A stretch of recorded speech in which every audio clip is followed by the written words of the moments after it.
Okay, welcome to our Selectmen's meeting. We're gonna go through the folders and then we'll get right to you guys.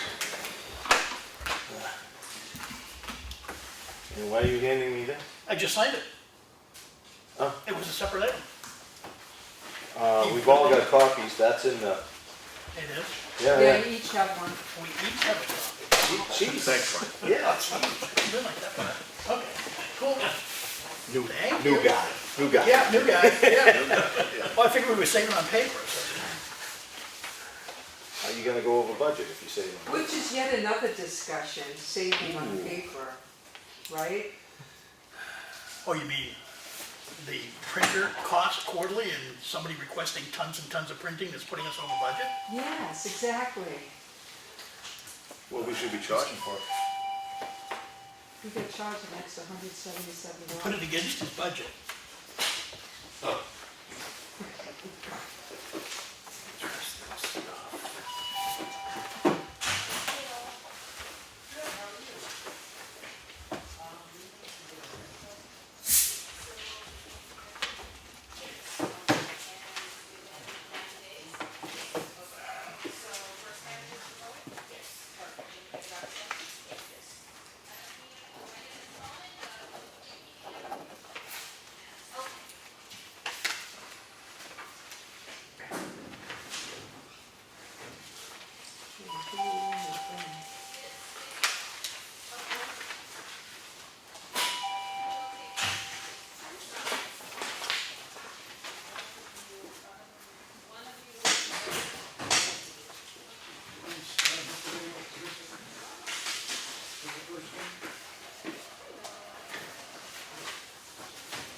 Hey, Chris, when Yes, you get a chance, this Joint Loss Management Committee, yes. I'd like to get a copy of that so that I can do it. Check them off as we knock them off. There is a copy in there. They had lost it, Personal copy? you know, like, when they were fighting and they would.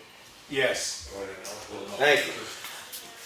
Oh, did you read the rest of it? Right there. Are they in the papers you handed out? I'm missing something? You're sneaky. There's a checklist for the salt shed. Is that what you're talking about? No, I'm talking about the Joint Loss Management Committee that you've got FYI on here. Yes. I wanted to have my own individual copy, not the Oh, one in for the... you, I'm sorry, okay. Right. Others may want that too, to see that things get taken care of, I don't know.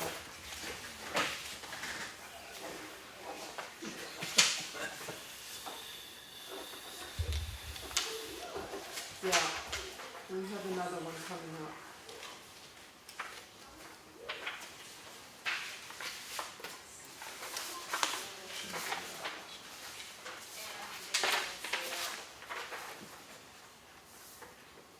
Tell my buddy Henry. Still not in charge of those ones that can't. That was this.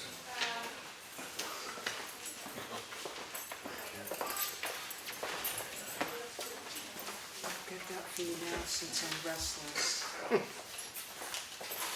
Hi, He's you gonna guys all want it set? electronic, although, you want it electronic, right? It won't matter, sorry. Yeah, your cost must have go over our printing budget. Yeah, you should see mine. I have to come in and get some paper and some ink. Like I said, I got two new bookshelves, so I can actually walk through my basement again. It says the town files. Yeah, that's what it's.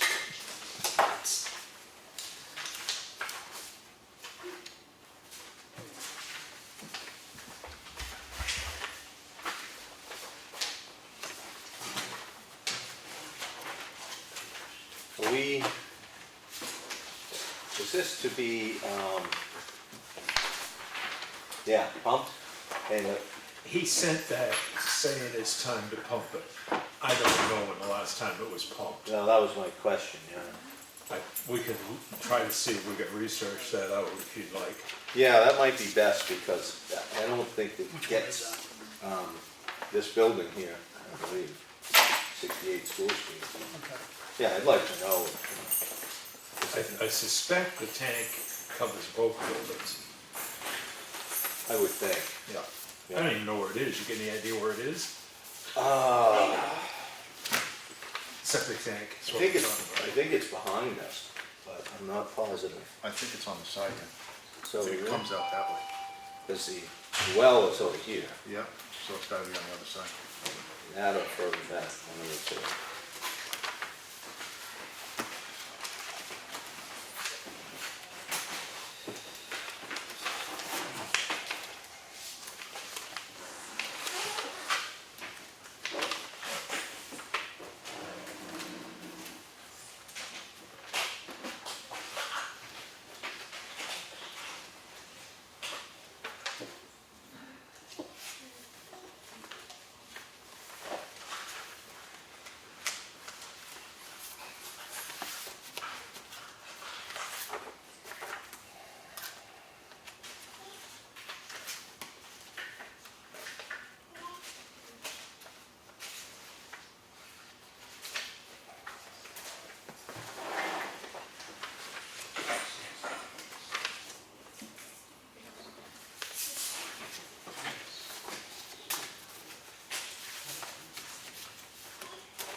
Yep, on this one, somehow I didn't bring home my copy of the contract.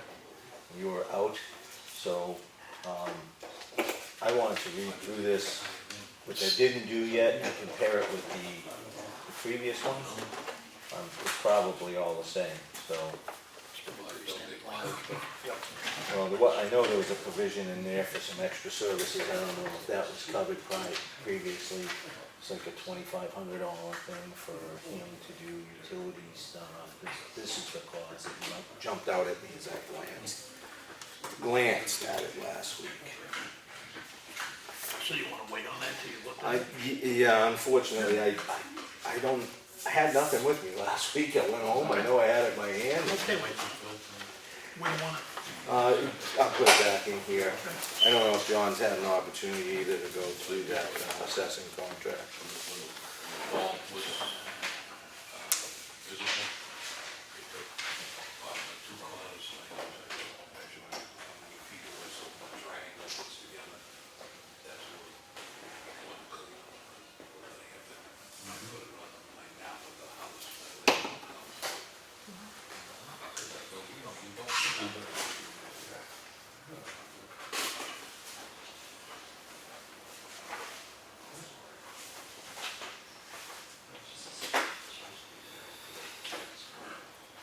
You don't.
What's normally done with this inspection of the salt shed? It's all new to me. Chris, what are you looking for the inspection?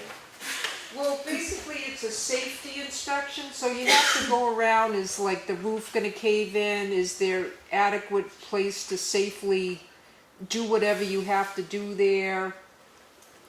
But you have to pick and choose through the list what is best for that location. Okay, yeah, because not a lot applied, that's why I was Right, curious. right. Okay. Now, John, you're still on the safety Yeah. committee, right? So is that you? Yeah, I'll take that. Okay. Matter of fact, I was at the salt shed today.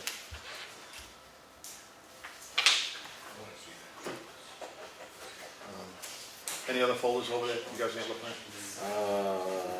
No, not yet, John. I don't think. Well, I got 2 things in front of me. Sorry, buddy. No, all right, no worries.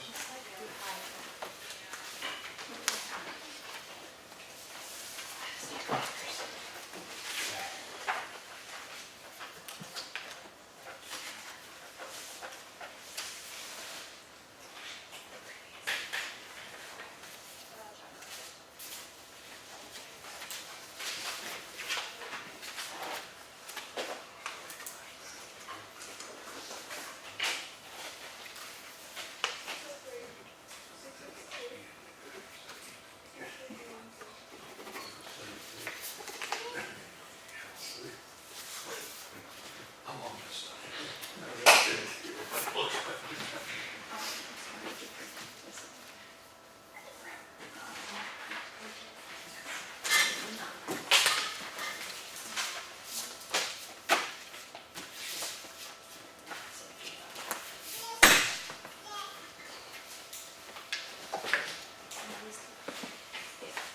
You're doing that one there.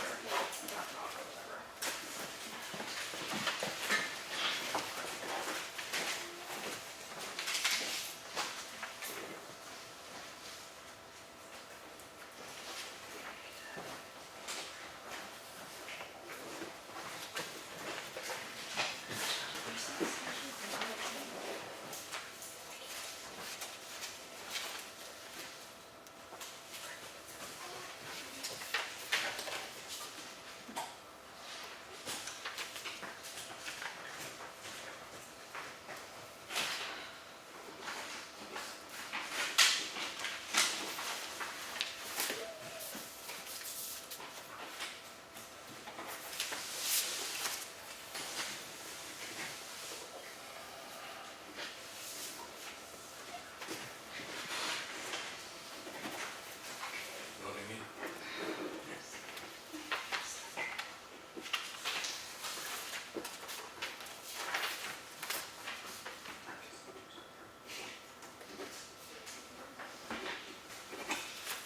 Is this 6,000 a quarter? Can we accumulate if we're under 6,000? She did not pay the one, there's 3 bills there. Yeah. 2 of them are quarterly payments for the lease of the, for the maintenance contract and the Yeah. machine. The third one is for 7,000 over the contract number of copies that were made the last quarter. We have You gotta 6,000. stop killing trees. You can't print as much as you've been printing. We're Copies licensed in for, our life. we're licensed for 6,000, and we were 7,000 over We that. gotta check the license. Over the printing? On the copy machine. Oh, so is that for the overage right here? Yeah. I'm looking at? Yeah. And it's 2.3 cents, but for some reason, we still got a contract at 6,000 a quarter. We did 13,000 pages.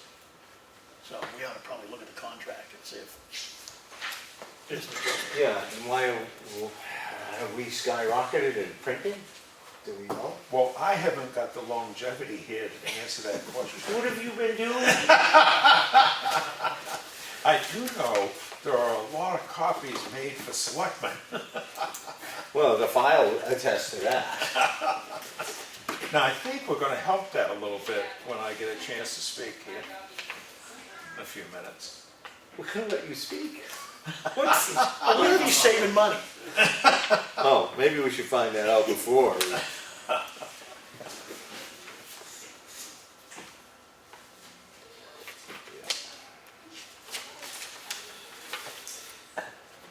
Actually, we're gonna look look into that contract and see what the cost of increasing it would go another bill that we're over. To see Right. what the cost was, it's probably cheaper to increase the number of copies than it is to pay the overage fine. Yeah, but we never went over that at all. Yeah, I never saw that Never, before. ever. We were always under. Okay. In March, there was an $85 overage. That I would mean- have been from the previous quarter, so that's, I mean, I think we gotta start curbing some. Who's the news guy again? I do a lot of printing at home, so I'm a little. You know what I mean?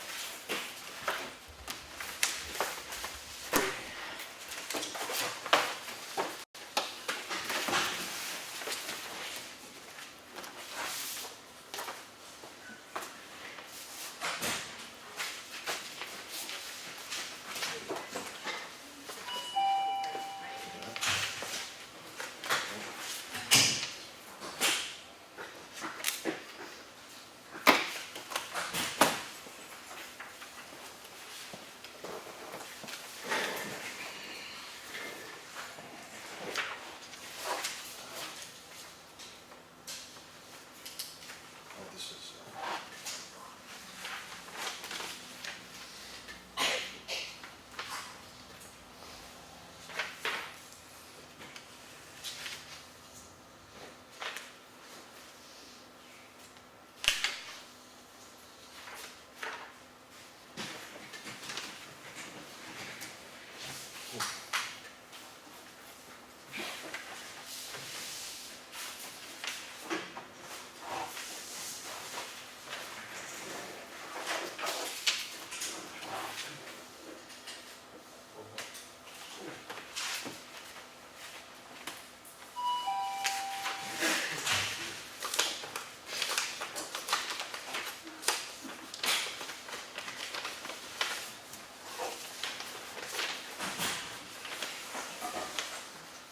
Number 5,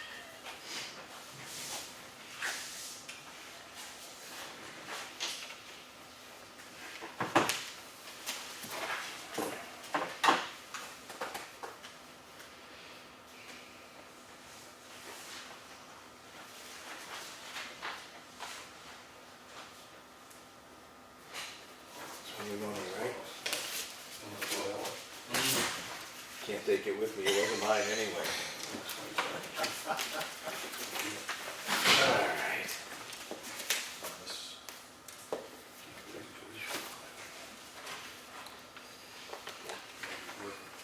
What's the basket? I'm sorry.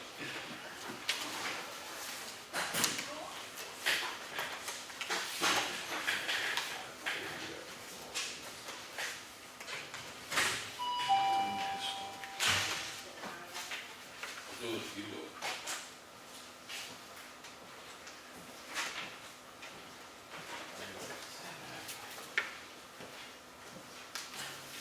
About 29.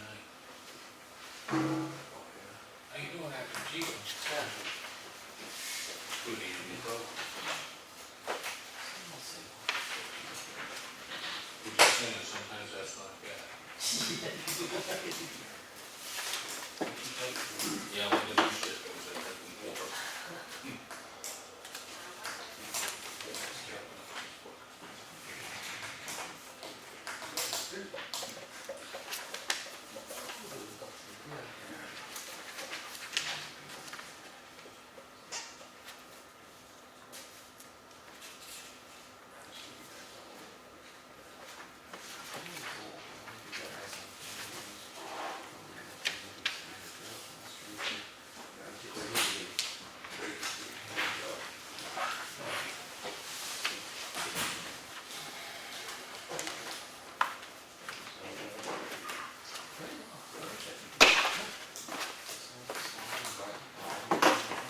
Not sure if I've seen that.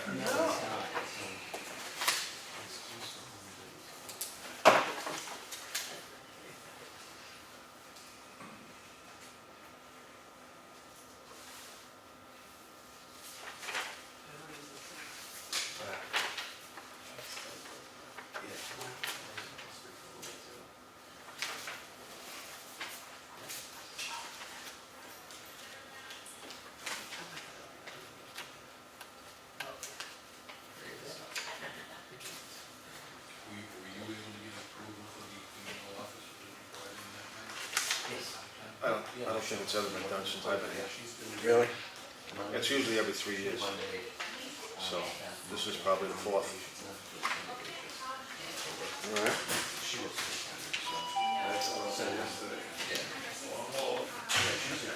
I don't have any problem with it, I was just kind of like to know some of the history of it, so it was seeming like you're, I can tell you, the honey bucket ain't been empty since I've been here.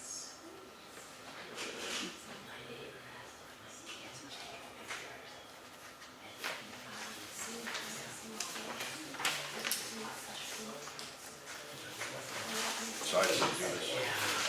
no problem. I say do this. And just have it marked. I believe it's out there. Okay. They probably know where it is. But I asked about the fire station too, and they said they don't have a record of it. That's just been done. That's just been done, it's That's the brand new new. one. Yeah. Okay. When Sean says do it, he doesn't mean you have to do it, you can call them. Thank you for that clarification. Well, I know you do a lot of the cleaning activities, so, Not that one. not that. Did you order a shop vac? No, Oh, I couldn't get A big one? really. 1,000 gallons? Giving.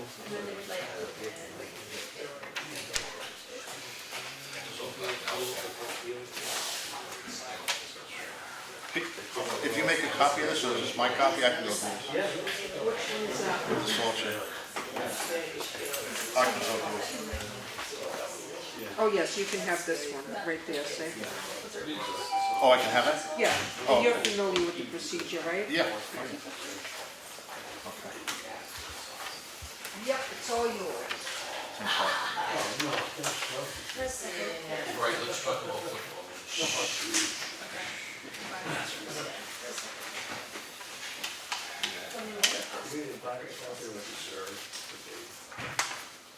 Oh, yeah. They cut the wrong tree then. They gotta mark it. I just was wondering about that. It's The gonna- wrong tree. They gotta go out and mark that. Are you kidding me? You know where they sent that? Yeah. All right. Enough said? You want me to go out and put a dab of orange marker paint on it? Yeah, whatever, yeah. All right. And I can call him. Someone snuck that in while I was in We're gonna let you not go around, so they can. Yeah. there. Read it, oh, you wanna read it? No, I just read it, there's nothing on it, doesn't tell me that. Oh, this. People did. Look there. Do you know which tree it is? Yeah. He's gonna mark it. It's right across from the woman's driveway. Right across the street. She said they always, almost hit it. Huh? She said they almost always hit it. They almost. Hit it. It was falling down, right? 109 Drake? Yeah. He said it's as big as a car. I'll go take a look at it.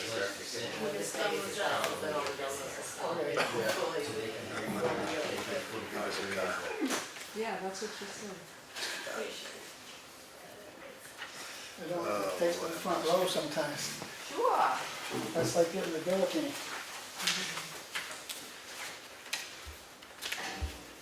Well, you might wanna sit over here because they're gonna have a presentation and Oh, okay, I don't know how. I'll move over there later. I wanted to talk on public input. Yeah. Yeah. So many. Oh, we have this easy, yeah, like,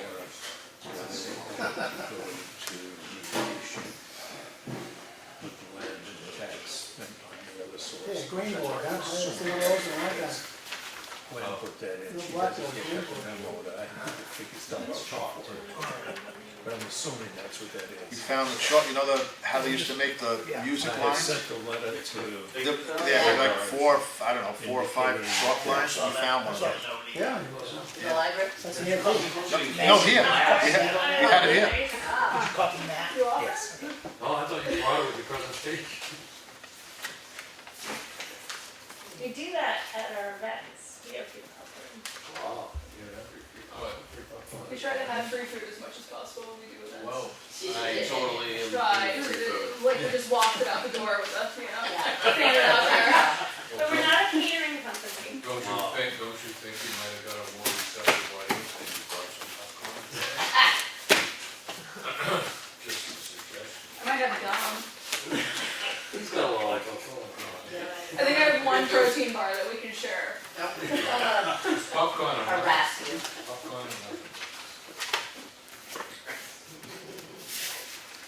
not exactly the high health crowd here. We're, you know, Oh, fits bad for us. excuse us, Mike, you know?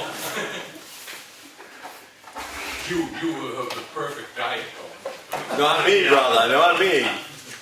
Ice cream, Twinkies. Caramel, ice cream, and popcorn. Wow, this has already gotten awesome. I love seafood. Throw them off track. I like seafood and 20 years ago, my manager asked what we had in the facility.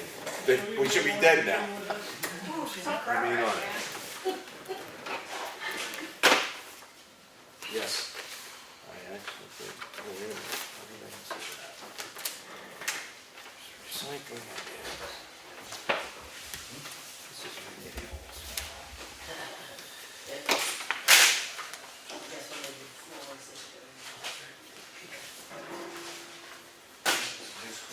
This is the local library. It's in there. sorry. Get it rolling.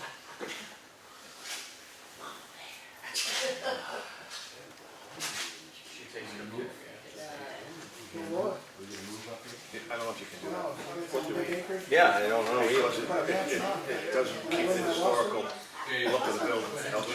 We ran into No, that. it's not, that door is coming out in the scheme of things. It's not part of the long-term plan. So there won't be any issue. I got 90. I'm not sure, but you might want to. I have a problem with that one. This is I'm on the again where 78 it says the tax collector will take the deposits to the bank. She has to agree to that, there's bonding requirements, we have to agree to that, Well, so that language. I think our insurance policy bonds them already.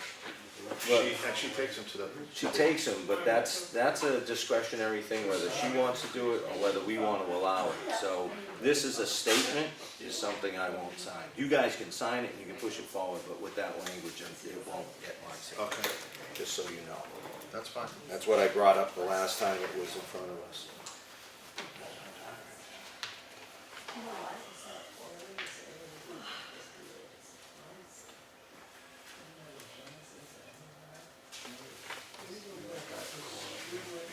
Yeah. Well, that's part of the RSA, that she has to take it to the bank. No. She has to make deposits. No, the RSA says the treasurer is responsible. Oh. It does not, she has to remit the funds to the treasurer, but she's under no obligation at all to do any of that. That's why I won't, it needs to be reworded, and I'll sign it. I haven't read this whole thing. I read it. Oh, yeah, no, I said that I to, read half of it, but I didn't read the whole thing. I left my copies here or something, so I need another week. So, yeah, we can look at it another, yeah. In I'd fact, say- I was gonna say Monday, I was gonna suggest a work session for a couple items, if you guys can make it, maybe we can. Where is the information about that? Finally finished the chimney? The assessing Yeah. contract, well, we have the, we have Is that the the only old one. copy that's there? We have the old one, We have the old one, that's the new one, so it's just gonna kinda like, kind of mirror. We'll do that on Monday. yeah, we can come in prepared, you can get a copy, Chris, you can get your copy. That's what I left behind somehow when I left last week, I don't know what happened. I gotta be open air. Only when there's no clouds, don't you understand what the matter with you? CIP meeting Monday night at 6:30, so we're gonna do what we're gonna do. You want to do it Tuesday, early? No, the CIP meeting's at 6:30 Oh, okay. Monday. Okay, So we As can long get as it we done meet ahead of before, time, get it yeah, done before then. yeah, sure. sure, do a 4:30 or something on Monday. Yep.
Chris? This is something else I'd like to get a copy of. Put our copy of budget back into play. And that is for the Department of Revenue Administration. Okay. Mr. Strauss may end up wanting a copy as well. I would not doubt.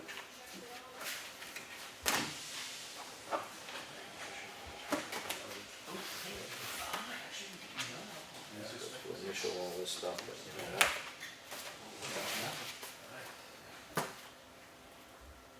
You guys ready to roll?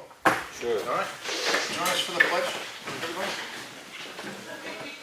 I pledge allegiance to the flag of the United States of America, and to the republic for which it stands, one nation, under God, indivisible, with liberty and justice for all. All right, thanks everybody for coming. I think we're gonna jump ahead and let Green Mountain Sure. do their presentation so they don't have to hang out, be bored to death. Thank you so much. You're welcome. So, you got the floor. Please just state your name for the record and everything else. Hey, Brian. Oh, we get Ryan. Brian. Brian. Brian? We can see the screen perfect. If you make it dark, then I can't see. You don't want it off? Nope. I think it's okay. Thank you anyway. Perfect. We appreciate your diligence. Alright, we can introduce. Okay, hello, I'm Jill Emerson, I'm the water quality coordinator at Green Mountain Conservation Group. And my name is Moselle Spiller, and I'm the outreach coordinator at Green Mountain Conservation Group. And we'd like to thank the Selectmen for having us today, and I know that we were supposed to come in September, so thanks for letting us come in October now. My kid turned 5 on the day you had your meeting, and he would have been really mad if I was here and not there, so. Alright, so today we're going to talk about Effingham's water quality and some of the other programs that we're doing at Green Mountain Conservation Group. And I'm going to kind of wander around because I'm fidgety. So again, if you can't remember who we are, this is Moselle, looking serious out in the field with our volunteers working hard, and here's how I react when dogs come into the center, so I am easily excitable. So if you're ever wondering the difference between us, this is what Moselle is like every day, and here's what I'm like every day. It's amazing I'm employed. So at Green Mountain, we have a philosophy of we like to keep it real through research, education, advocacy, and land trust work. If you don't know, we have a building on Hunter's Bridge Road that's open to the public between 9 and 2. It's a brand new center that has a vernal pool. It's got some little nature trails behind it, and those nature trails are going to be expanding. And starting in November, we are hosting members of the AmeriCorps program. At the end, we'll have a list of events if you want to come down and meet them, or come and see us, come see the center, come on down. So we run a couple of different citizen science programs that are looking at water quality for both lakes and rivers. Mostly I'm going to talk about our river program, but I will touch a little bit on Province Lake with some of the cyanobacteria blooms that they had this summer. So this is a volunteer-based program. We have about 30 to 35 volunteers that go out into the field between the months of May and October on a bi-weekly rate. And then Green Mountain follows 10 sites throughout the entire watershed all winter. So 2 of those sites are in Effingham that we follow. So I'm out there in January with my feet in the rivers, chipping ice, trying to get some water samples, and not always successful. I haven't fallen in yet. Someday, maybe. So when our volunteers go out, they collect for a couple of different parameters. So this is just a primer on the different things that we go out and do. We look at clarity, which is also turbidity. So basically here, a clear water sample is low turbidity. Lots of things floating in it is high turbidity. Floating debris and water will trap sunlight, transfer it into heat, and can heat up water temperatures. It can also clog gills of fish and interfere with plant development. We measure temperature. There's really no standard for temperature. Obviously, water freezes and unfreezes, but we do monitor to try to look for trends. We do pH. Pure water is 7 in this area because of geology and plant life. It tends to be more around 6.5. We look at dissolved oxygen. What I'd like to tell my school kids is everything living likes to breathe unless you're a bacteria, so everything needs oxygen, so we take a look and see how much oxygen is there. Conductivity, which is electrical charge through the water, we use it as a proxy for salt in a lot of cases. And then we look at total phosphorus, which is typically indicative of fertilizer or sewage pollution. Our volunteers also go out and they take a quick look at each river site to see if anything major has changed. Is there road construction? Is there new housing developments going in or being taken out? And so they make these notes and we can actually track it over time. And a lot of these sites we've been monitoring since 2002. So we actually have a wealth of data, especially for the town of Effingham. So some of the water quality standards, this is just a list of acceptable limits. I tried to print a copy for you guys, but I got in a huge fight with my printer and I lost miserably. So I can send this to you or I can bring it another time so that you have it so you don't have to memorize this. But pretty much life wants to be between 6 and 11 milligrams of oxygen. Below 500 microsiemens, which is a unit that we use. It's comparable to ohms, if you're familiar with ohms for electrical charge. Again, pH between 6 and 8. Your clarity less than 10. Your temperature, again, there's no standard. And total phosphorus, you want to be under 30. So these are sort of what I look for when our volunteers go out in the field if they're coming back, hopefully with results that line up to healthy water.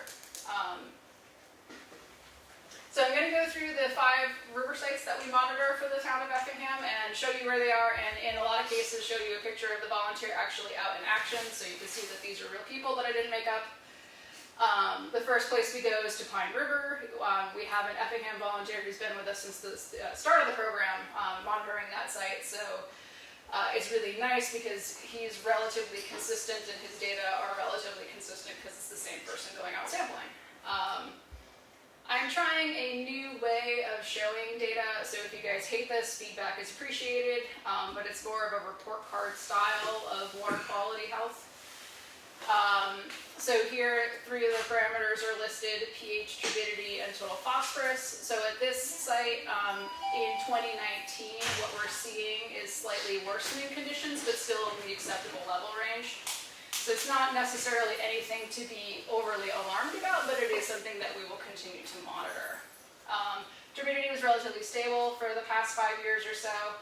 And the 2 graphs down here in the sort of burnt orange will be all the 2019 data, and then the blue is a combined 5-year look at the water quality. So you can see how 2019 compares to the previous 5 years of data that we've collected.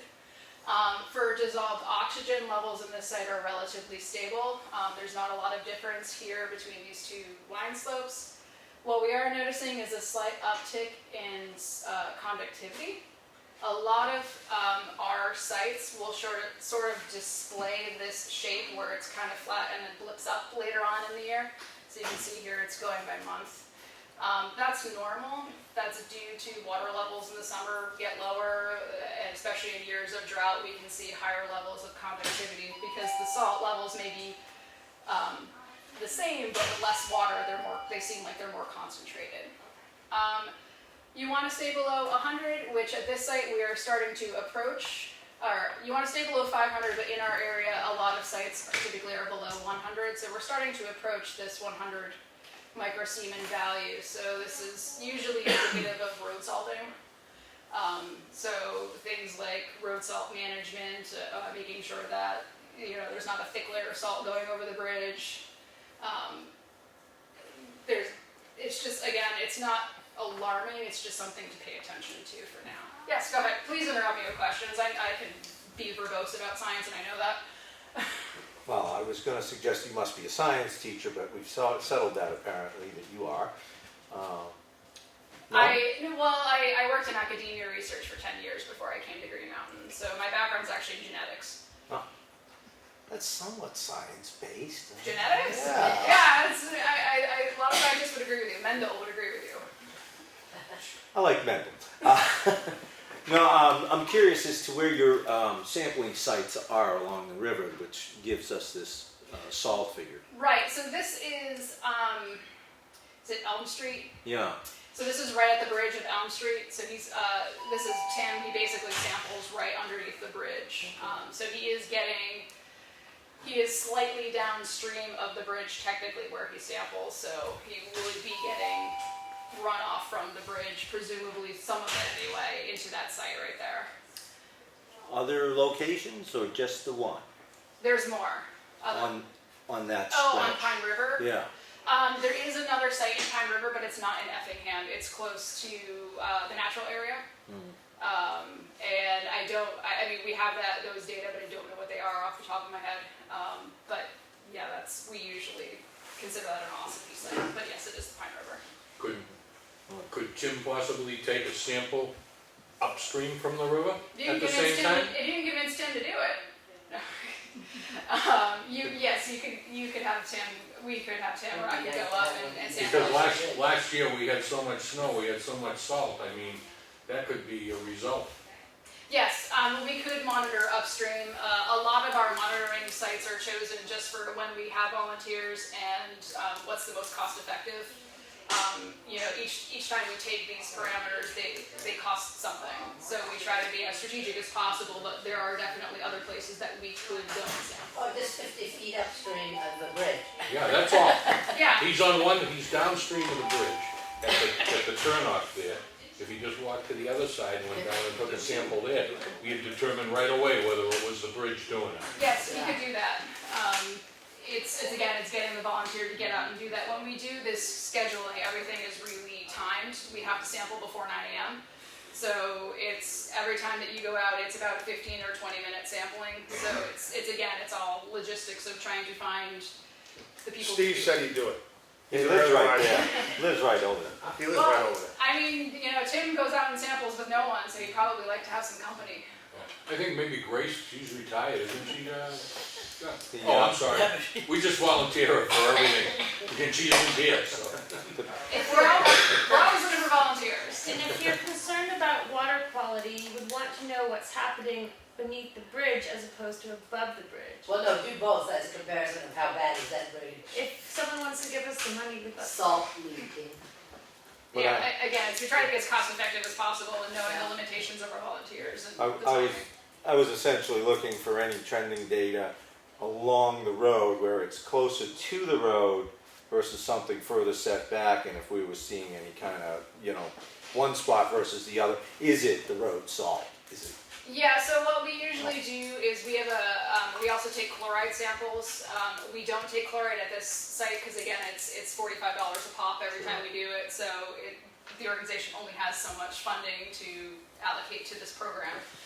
So it's really trying to do as much as we humanly can with what we have for a budget. But one could do that, yes. If the town of Effingham particularly were interested in knowing exactly the areas where issues are, what might be the cause of the issue, or how far up and downstream the issues are, that can certainly be done if we can have, the funding for it and the volunteer support for it. How often do you do the samples? The samples for this site are every other week from May through October. Wow. And like I said, it's a very coordinated effort. We do 29 sites in the entire watershed. I only have 2-meter kits. We have to do them all in a week, and they all have to be done before 9 a.m. So when I say it's scheduled tightly, it is scheduled tightly. And somebody who is 5 minutes late throws off my entire system. we try not to have that happen, but things happen, and so this scheduling is really tough. Yes? If I'm reading that right, May and June you were fine. July and August you went up in conductivity. Yes, because your water levels dropped. Right, road salt wasn't really very prevalent in July and August, I'm sure. No. Right. And we didn't have it May and June, obviously, and we didn't have a overwhelming flood.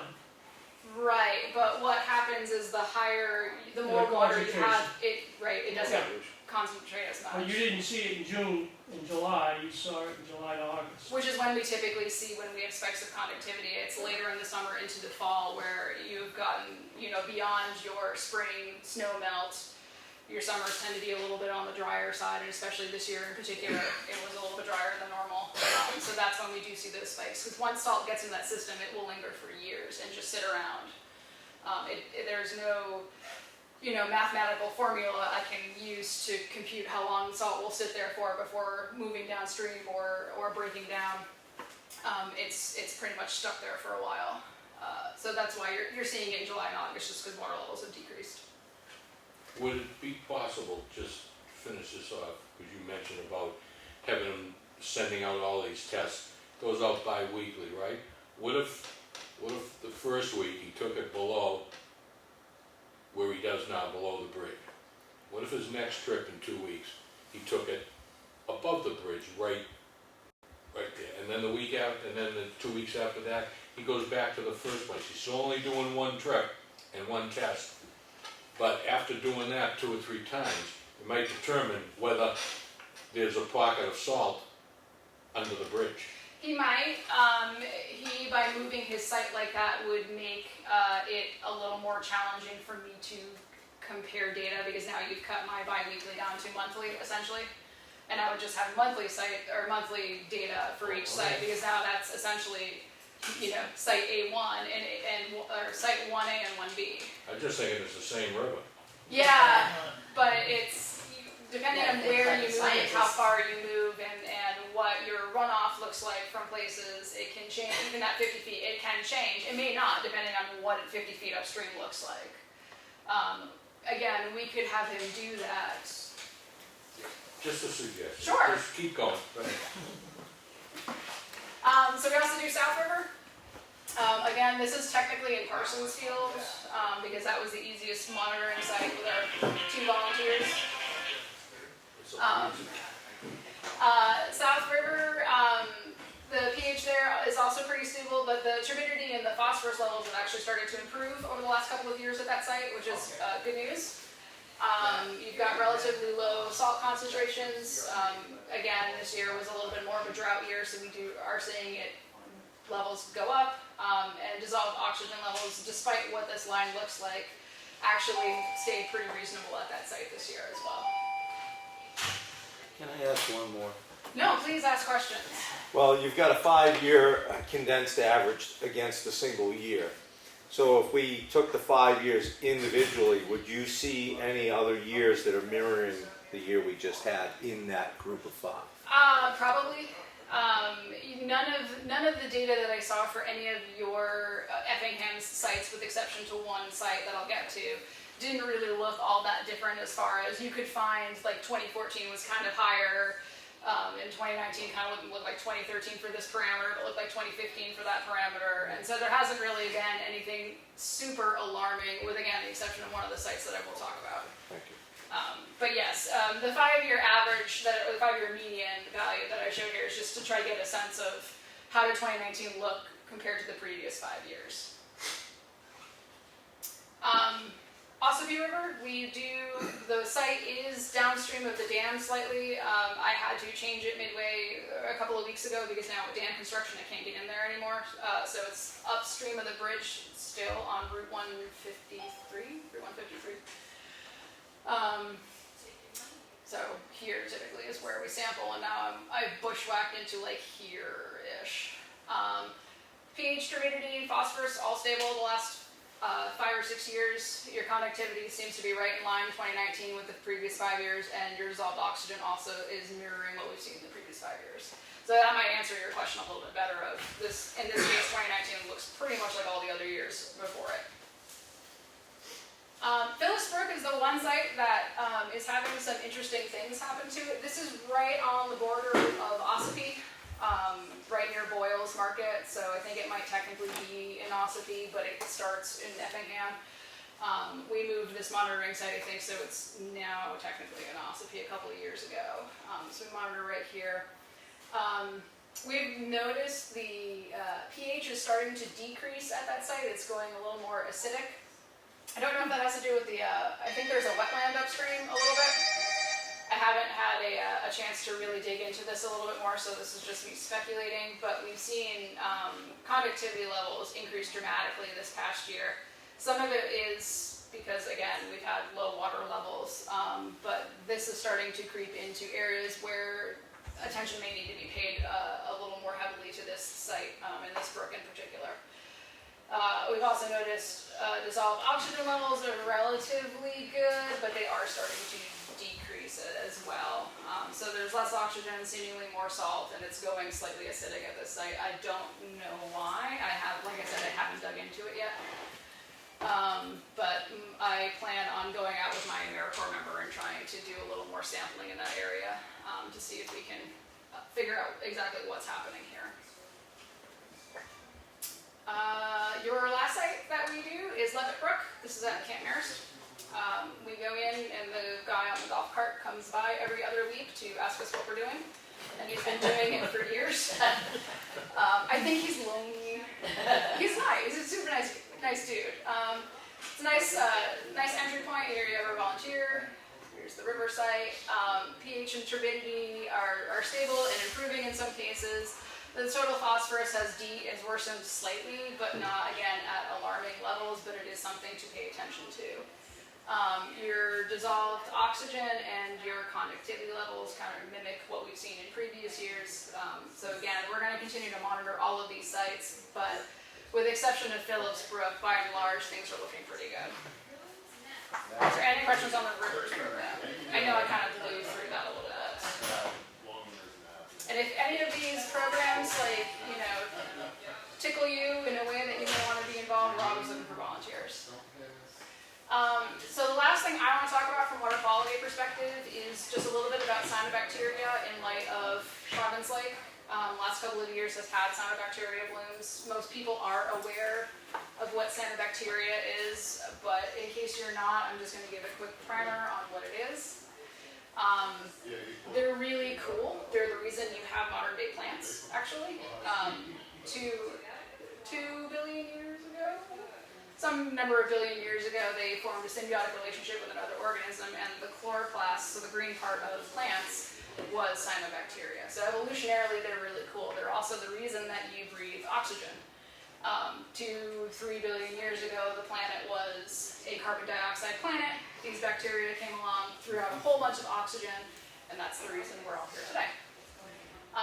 So they have a unique pigment called phycocyanin, which is a blue color that never renders well on my PowerPoint. I'm not sure why I try. And it also has green and phycoerythrin, which is a red color. So it's not a blue-green algae, even though cyanobacteria, people will call it blue-green algae, or they'll say that it's alga blooms. It's not an algae, it's a bacteria. And it doesn't even have to be blue-green, so it is very poorly named. It usually shows up as blue-green in our area, but it can be brown. But in marine conditions, you can get purples and blacks and some brilliant reds, and these are some browns here. So really, depending on the types of pigments it has, it can come in a bunch of different colors. This is pictures of Lake Erie from 2017, so you can see in cases where there's blooms, they can be really prolific. There's always cyanobacteria in any aquatic environment. Actually, probably right now, you're breathing some of it in. It is pretty much all over the place. It has developed symbiotic relationships with a lot of lichen, so it is really ubiquitous with just our environment. Low levels, it's fine, but when it becomes to the point where you can visually see it on a lake, that's when it becomes problematic. There's about 12 different flavors that we typically see here in New Hampshire. There are other, what I call them flavors, but they're different genuses. Cyanobacteria is kind of an over-encompassing term for photosynthetic bacteria. So you can see that they all come in all different shapes and sizes, and in some cases even colors. There's that brown I was talking about. But some of them look like beads on a string. You get these cool ones that look like boxes. Some look like blades of grass. So they really do come in a lot of shapes. This one comes in a snot ball, so it's really hard to count when you get it because it's all like, looks like a dinosaur sneezed. The reason why we care about cyanobacteria blooms is because they produce toxins. They're some of the most potent toxins that a natural organism can create, so they're really no joke. These are just some of the different versions of toxins. You have things that will affect liver, nerve synapses, skin irritants. In some cases, it can cause kidney damage, heart failure, and there's a couple of really interesting studies happening, one of them at Dartmouth, that is linking cyanotoxins to ALS and other neurological disorders. So these guys are really no joke. So when I see people swimming in blooms, I'm scared for them, pretty much. And all bacteria have the capability of producing toxins. The issue is that you can't go out at a bloom, look at a bloom, and know whether or not it's toxic. There's roughly 7 major classifications of toxins, but then they all have their subclasses, and there's no way to test for all of the different types of subclasses of toxins that you can have. The DES samples for 3 of the major ones, but only certain subcompounds of those. So there's really no great way to know if a bloom is toxic or not. So this was, we went out a couple of times to Province Lake to monitor the blooms. We partner with Amanda McQuaid at DES. She can't get everywhere. She's one gal for 900 lakes in New Hampshire. So she's not going to always be able to get everywhere at every point in time, even when she has interns. So we try to help her as much as we can in our area. So here are some of the pictures this summer from one of the blooms. I think Province Lake definitely had 2. They might have had 3 blooms this year. And all of them were this genus called Dolichospermum, which this is one of the microscope pictures that I took. But here's a blow up from a website called cyanos.org, so you can see it a little bit better. It's got your classic beads on a string is sort of how we refer to it. So you see all these little swirly guys, and each one of these little circles is actually a colony. So once you hit over 70,000 colonies per mil, that's when DES usually triggers a swim advisory. The other thing that I will note about cyanobacteria is that this tends to be very toxic for your furry friends. So if you have dogs, if you know a bloom is happening, you're really going to want to keep them out of the water. A lot of dogs will die of toxic shock within about 15 to 30 minutes of exposure, so it's typically not enough time to even get them to a vet. So it's toxic for you, it's definitely toxic for your pets. So again, everybody likes to swim, and I know people who have beachfront properties on lakes are really disappointed when there's a bloom happening, but if you don't have to be in the water when a bloom is happening, I would stay away. So with that, I'm going to give it to Moselle, who's going to talk about what we can do to help prevent blooms. Pretty much cyanobacteria blooms need 3 things. They want increased temperature, they want phosphorus, and they want nitrogen. There's not a lot that you and I are going to be able to do about temperatures, because we have no control over the weather. Bacteria are really cool because they'll actually fixate nitrogen from the environment to use. So while they'll take free nitrogen, they'll actually find ways to get their own nitrogen. So what we have to do is reduce the phosphorus. And so Moselle has been leading this best management practice project this year and next year for some properties around the lake, and she's going to talk about that. All right, thank you, Joe. Thank you. So, we can't do much about the temperature, but we can do something about the phosphorus and the nitrogen that is being loaded into the lakes and rivers and streams. So, stormwater, what's the problem? Well, when you have impervious surfaces or land that's not vegetated, stormwater loads directly into water bodies. So here you can see I can use this. That's pretty cool. You can see a little canyon that's formed in the sand where stormwater runoff has eroded the sand. So you can easily see where runoff is happening at most waterfront properties. So stormwater runoff carries salt, it carries motor oil, it carries basically all pollution into the lake. And when you have paved impervious surfaces, it prevents the stormwater runoff from seeping into the earth before it reaches a water body. So this is called non-points pollution.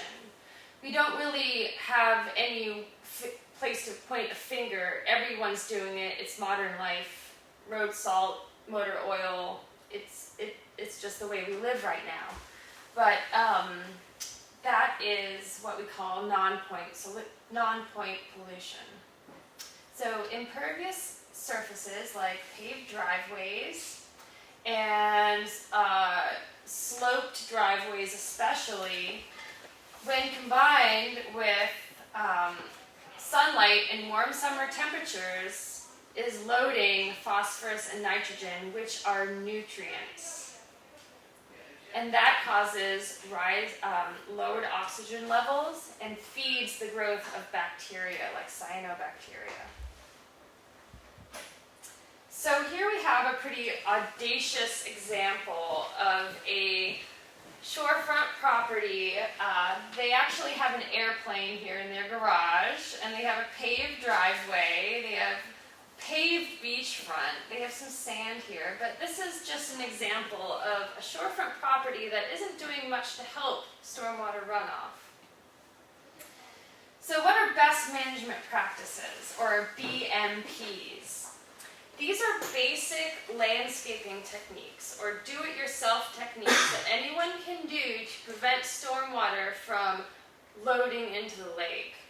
We have examples of vegetative practices, buffers, green roofs, wetlands, filtration practices, which is septic stone, gravel, and water-sensitive development, or low-impact development, encouraging native plants, building vegetative buffers, high bush blueberries or native grasses that absorb the stormwater runoff before it gets into the water. So this is another really silly example of a shorefront property that has these terraced stone buffers. So instead of just having a paved slope, water absorbs into the ground in gradual steps.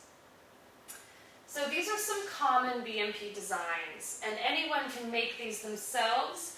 These designs come from the Soak Up the Rain handbook, which is available on the New Hampshire DES website. A dry well is a dug well filled with septic stone that helps infiltrate stormwater. You've probably seen these at some properties in the area. Infiltration steps are unpaved steps. They are barred off with wood beams and filled with stone, and this enables the water to infiltrate into the ground without running too fast. So pervious walkways and patios are another way to absorb stormwater runoff. A rain barrel, I'm sure you've heard of this. This is a great way to collect water and use it for your garden and home plants. A rain garden is a cool design. It uses a pipe to collect water from the roof, and it guides it down into a garden that probably has septic stone down here, and it's dug deep enough to retain the water before it goes further down the bank. Vegetative buffers. This is all really common sense, do-it-yourself techniques that pretty much anyone can do. So Green Mountain Conservation Group has been awarded a grant from the EPA and New Hampshire DES to help the community build these practices around Ossipee Lake and the Ossipee watershed. So this project I led at Camp Calumet, and we built a rain garden. They have an area near the beach where there are actually cabins all around. There's a dirt road right here, and it's on a slope. And when a heavy rain happens, the sand and the dirt runs right down the beach, and it was causing erosion here on the shoreline, which is also very delicate habitat for native species. So what we did was we dug a 3-foot trench, and we filled it with septic stone, and in the middle we planted native plants that are good at absorbing water. And this was an educational workshop for camp counselors and volunteers, and it actually looks nice. It was just a barren area, and then we built this cool system to capture rainwater. At Camp Huckins, we did a smaller version. This was a dry well, and here at the shoreline was an area that had a lot of erosion, and they built a small trench here and filled it with stone. It's lined with landscape fabric, and that helps prolong the life of the design. And you know, this probably took 4 or 5 hours with kids, and it actually, you can do a model called the New Hampshire Residential Loading Model, and it's a mathematical formula where you plug in the dimensions of the area that's running into the dimensions of the best management practice, and it tells you how many pounds of phosphorus and nitrogen it's preventing from going into the lake. It's just an estimate, but it can help us know that if enough people around the lake do best management practices, we can prevent so much nitrogen or phosphorus from entering the lake and leading to these bacteria blooms. So that's pretty much the summary of the project, Best Management Practice Project at Green Mountain. And in 2020, we are looking to partner with a town to work on a town road. So as long as it's directly impacting the water quality on Ospey Lake, it could be Ospey, it could be Freedom, it could be Effingham. We do have some humble funds to design a BMP that would help water quality on Ospey Lake. So if anyone has an idea in mind, a local place that we could go investigate and see if there's something we could do to help it, let us know. It could be a culvert, a bridge, any kind of road that's really directly impacting Ospey Lake water quality. So these are some of our upcoming events. We have a mushroom walk this Saturday. We have the natural area at the corner of Route 25 opening. That was land that was going to be the Casella Waste Transfer Facility. And it was one of Green Mountain's first advocacy wins. And that land is now public, and we have a trail system that's been developed by AmeriCorps members, and we will be having a ribbon cutting on October 29th at 1 p.m. and it's Halloween themed, so we're asking people to come in costume and we'll walk the trail. So that will be marked. We are designing a kiosk, and it's a public trail, so that's really exciting. That's the first trail system that won't be directly at the Conservation Center. That is owned by Green Mountain Conservation, Yes. like that parcel. Yes.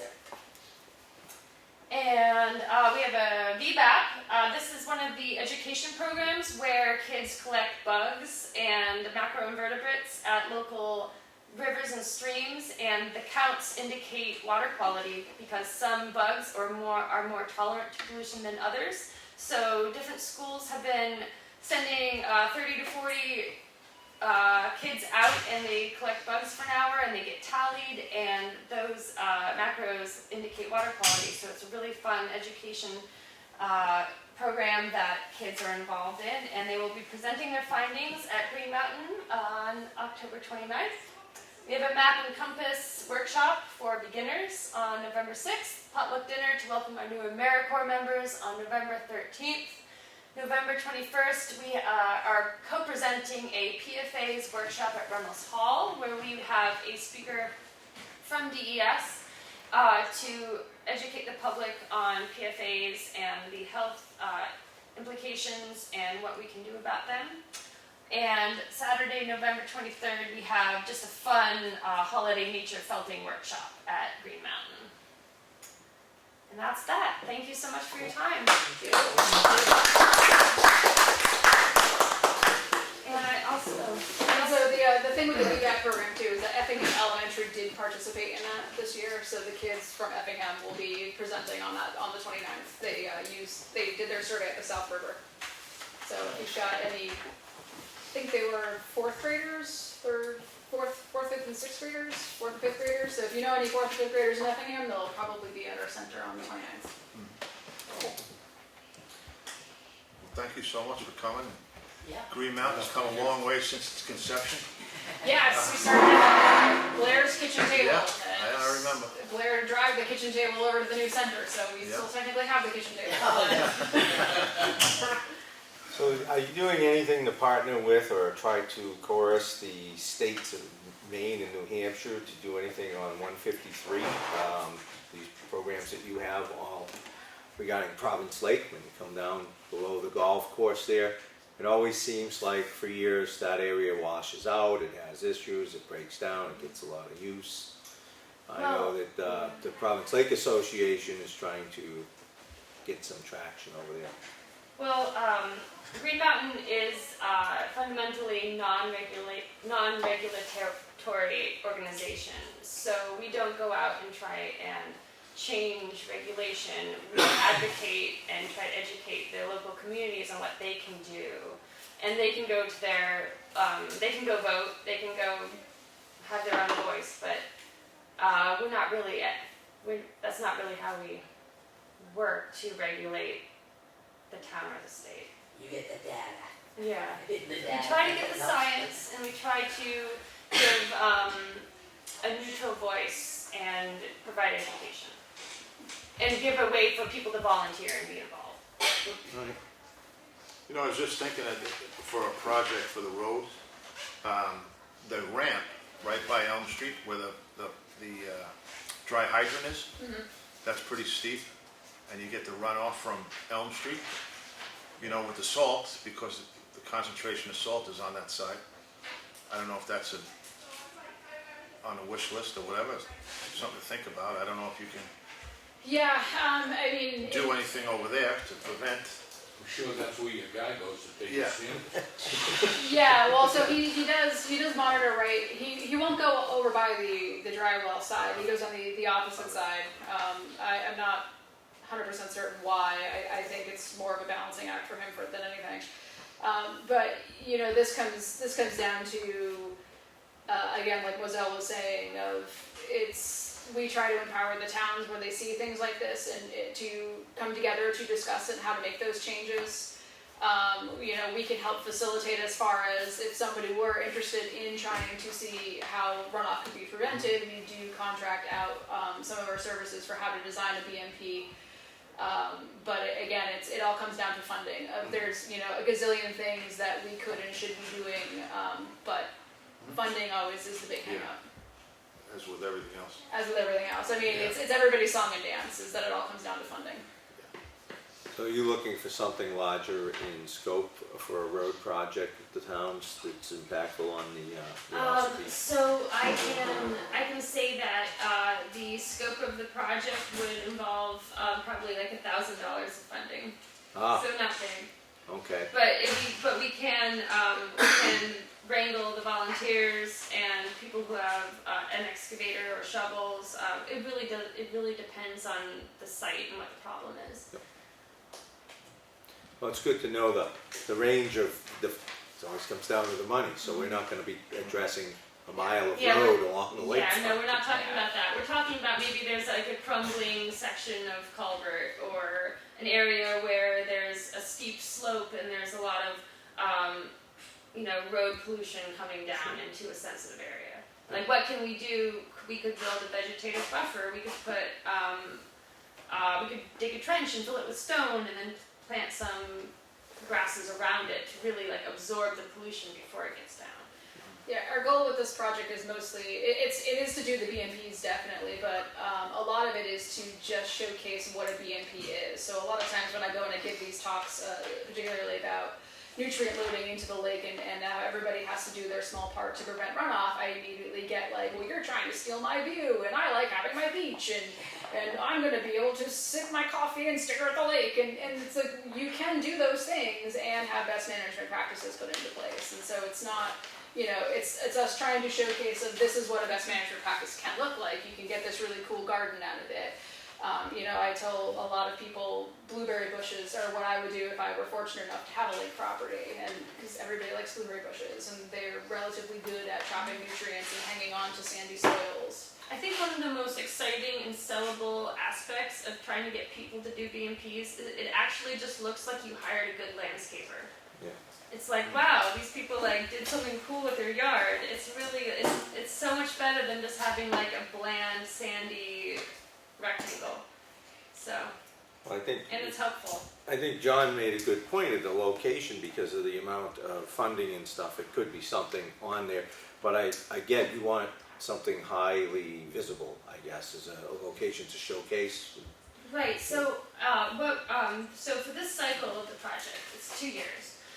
This summer we worked with summer camps because they are highly visible. They have a lot of public traffic and they have volunteers at hand. Right now we're actually working with Danforth Bay Campground, where there has been a cyanobacteria bloom 2 summers in a row, and they lost so much business because they had to close their public beach and they couldn't rent paddle boards and kayaks and canoes that they were very willing to partner with us to do a showcase BMP. So for that case, it's actually a little more complicated as far as engineering goes. So Green Mountain has contracted a private engineer to help design and engineer those BMPs. I guess it all ties into with education on the younger folks so that this kind of propagates into the future. Yeah, it's for the camps particularly. It's not only, you know, high traffic areas, but it's getting the kids to think about what it means to basically be a global citizen and how everybody's got to do whatever their little small part is. So, you know, if it's doing best management practices or just being more generally aware of their everyday lives and how, I mean, all of us, I can point to myself a gazillion things that I could be doing better as a human being. But just trying to get the kids to really think about what water health means and that there are simple solutions that we all can be doing to better it. Well, we live in the lakes region with rivers and streams. Yes. Every culvert and every road Yep. eventually leads to a stream, river, lake. Yeah. So I don't think I understand your point. Everybody along the beaches, along the lakes now and everything else. But the problems can start miles and miles away. Yeah, and You know, I mean, how do you go about trying to pinpoint where you can stop that from happening? All you need is one area that's leaching a lot of contaminants down through one culvert, into one stream, into one river. You follow what I'm saying now? Yeah. In other words, and I'm not saying you gotta go out and do it. And I believe that what you're saying is right to start mitigating the problem. But I think there's more out there, sure.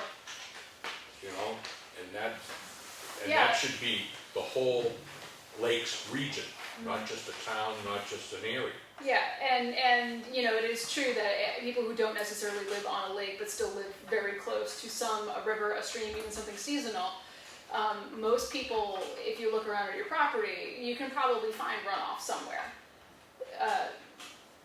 Maybe not most, but a lot of people probably could find runoff on their property that they could be using one of these BMPs. Yes, we're targeting the lakes because they're high profile, but we're hoping that people can see beyond the lake and see how they could apply that to their own neck of the woods, if you will. All right. Great. Thanks, Well, ladies. thanks Thank you for coming down, sharing your evening with us. I didn't bring popcorn, I'm really sorry. Oh, we have lollipops. But thank you for your time, we appreciate it. Oh, No, it's great coming in to share that, all the work you folks do for the community, our community and surroundings, so. It's Yep. great work, and we're glad you came in to educate not only us, but members of the public. And you have a great audience right there. Super. Awesome. Thank you. Yeah. That's Michelle being excited, I can tell right here. Excited? That's your excited face, I can. Her excited face is not as good as my excited face. I actually, a dog man. this is totally like beside the point, but I went to first grade in this room. And every time I Memory. walk in, it's the same smell. It triggers my so maybe it's that. Maybe it's like I'm in first grade. Was this Miss Van's room or was I that? had Carol Beans. Yeah, yeah. And Mrs. Shooty. Yep, I think she was over there. Yeah, yeah. Yeah. It was first, the second, third, and fourth. Correct. Yeah, Wonderful. yeah. So here I am. Now, I didn't go to, I wasn't in this school, but my kids were. Yeah. I am not traumatized by first grade memories here. Oh, gosh. Well, if you guys wanna, you guys don't have to hang out if you don't want. I mean, you're more than welcome to. Thank you. Thank you. All right. Hey, listen, we're gonna go right into it, or Yeah, what else we got here? I mean, or you wanna take? minutes and manifest and all Yeah, that fun all stuff, that I fun guess. stuff. All right. Okay, make a motion to, accept the manifest at $23,488.54. Second. Okay. I make a motion to, Well, you wanna have a vote? oh, yeah. All right. Aye. You can see how much I want to close this out. See, this is what happens when we do things out I of know, order, it's we will wrong. totally fall No, apart. I think it's this room that I got called to so many times because my kids were non-compliant. You're having flashbacks of first grade too. Yeah, well, because they were non-compliant. So Those are the three toughest years this of was, life. Well, what I don't understand is, this was the first grade room, there must have been a serious attrition between now and third and fourth grade, and what the heck happened to the second graders? There's so many questions you guys leave me with. and there's so many that we don't want to answer. So we had to be bused to Ossipee for our like state required gym class. Yeah. And yeah, like once a week we got in the school bus and we went to the gym and played basketball and got bused back. Mr. Cedric? Yeah. Yeah. Yeah. And our hot lunches were delivered by a lady in a minivan. They all came in styrofoam boxes and we came into this room and that garage door would be down and we'd be in here in class and we'd just smell like nursing home food. Yeah. Coming through that garage door. That was on a good day. Yeah. So let's see, I think the Dodge invented the minivan in about '84, so we're gonna figure out just how old you are from that time. I'm 35. I was gonna say, hey, she can run for president. Yeah, old enough to run for president. Wow, all the clues. Oh, gosh. Okay, all in favor of that? Yeah. I think we did that already. Well, I'm just reminiscing. the manifest is done. Manifest done, minutes, Ladies will pardon us, we have to retrain our selectmen. Okay, you're right, Stephen. Okay. Make a motion to accept the non-public minutes of 9:23. Second. Any discussion, any amendments, any, nothing? All in favor? Aye. Aye. Again, make a motion to accept the Board of Selectmen's minutes of 9:24:19. Have some fun. well, I can second that. Okay. Any discussion? All in favor? Aye. Aye. And we did have a intent to cut in the signature folder as well. The Avatar contract, we're gonna hold off on it, I assume? Yeah, if we don't mind, I'd like to go through that. I seemingly left my copy here somehow when I left last week, so I couldn't review it. And Chuck was not here to go I and review. haven't looked at it. Oh, you already looked at it already? No, I haven't. Oh, you haven't? No, Okay. look at it. Okay, So we should be ready for Tuesday. yeah. All right, we had a recycling, the mail folder, we had a recycling certificate, DRA, reval update. Bank info, I guess we're gonna talk about that later on, the banking issue. and DRA's valuations. And I don't know, we had a letter from Stephen Regal about the doors in the library. Yep. That it seems that it may be a safety issue. I'm not sure, but I know in the original L-chip grant that once you start changing stuff, it changes the historical character of I the will building. reach out and follow up.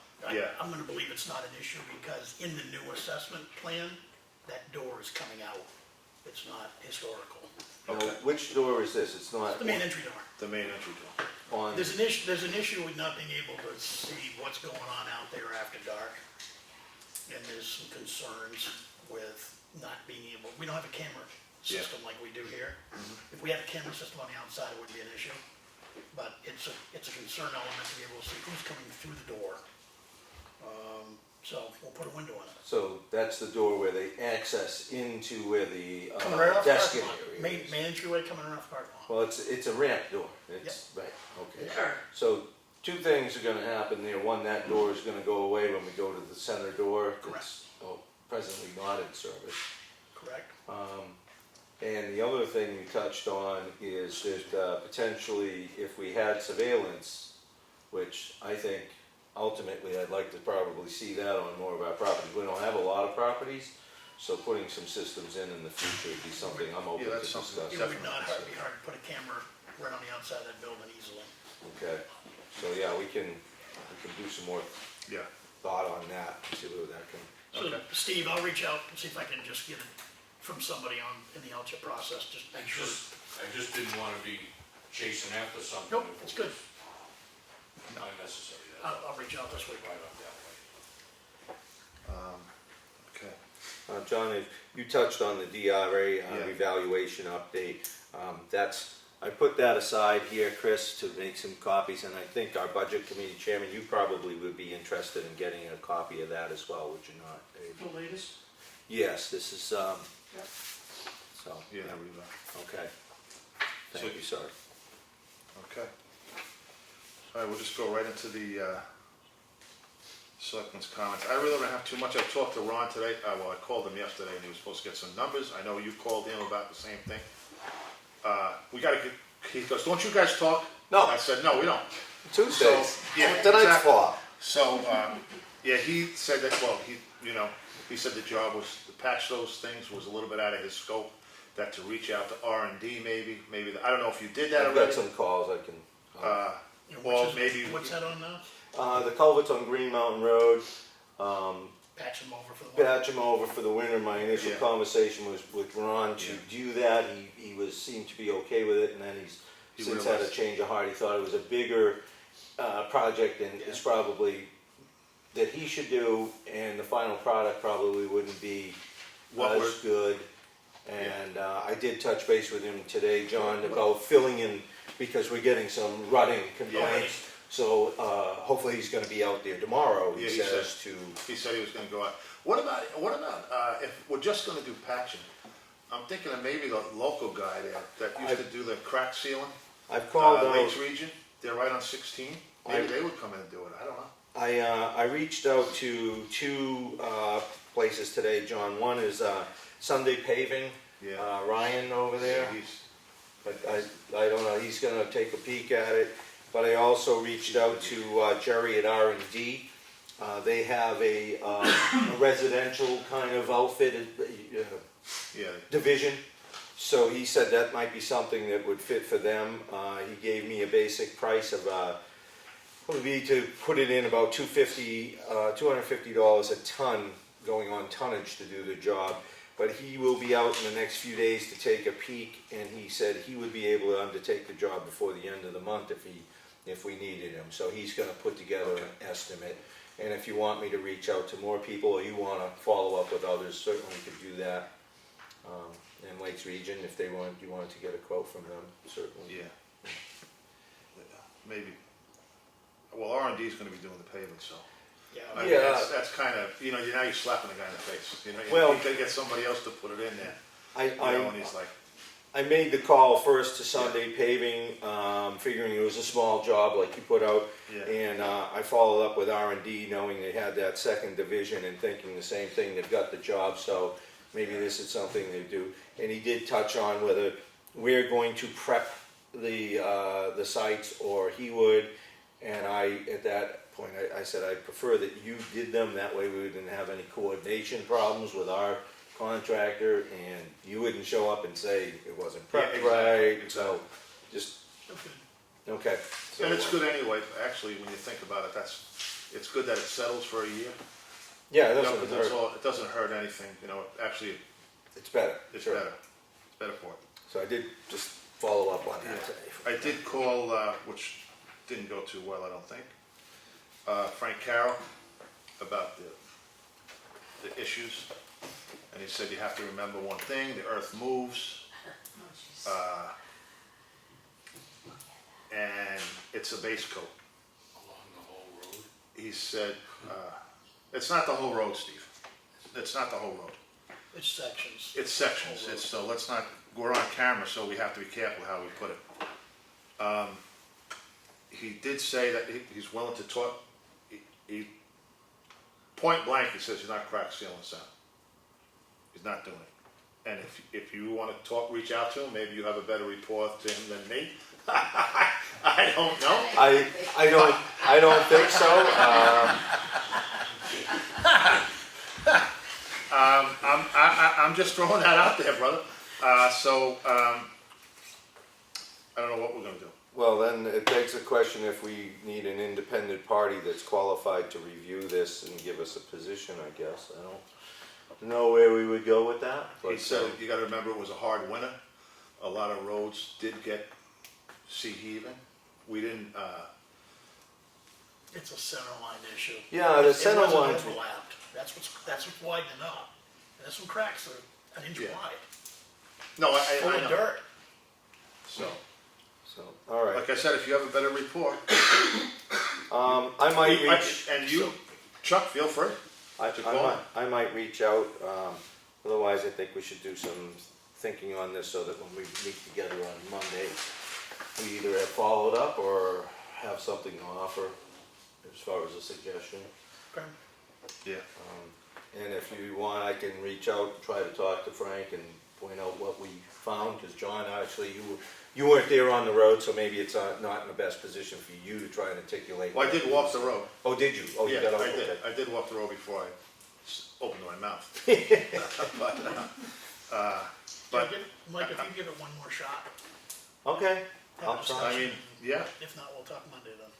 I Okay. mean, so that was about it for me. And we're gonna talk about the other stuff, banking. Yeah. And we did sign a financial policy, the policies and, Okay. all right. You wanna go right into that banking thing right now? We can. I mean, Sure. Essentially, I guess I'll kick it off. All right. Well, it's really the treasurer's call to move the banking relationship, as it's known these days, to a different bank. So Laurie will be the one we'll be dealing with on that. But I think we should strongly suggest to her that we would like to move to the bank we've chosen. We essentially had what I'll say 4 proposals, in the sense that we have a situation right now where the town's been involved for a very long time with the bank. It's not getting any interest, we get fees, it's really just not a great situation. We can do better.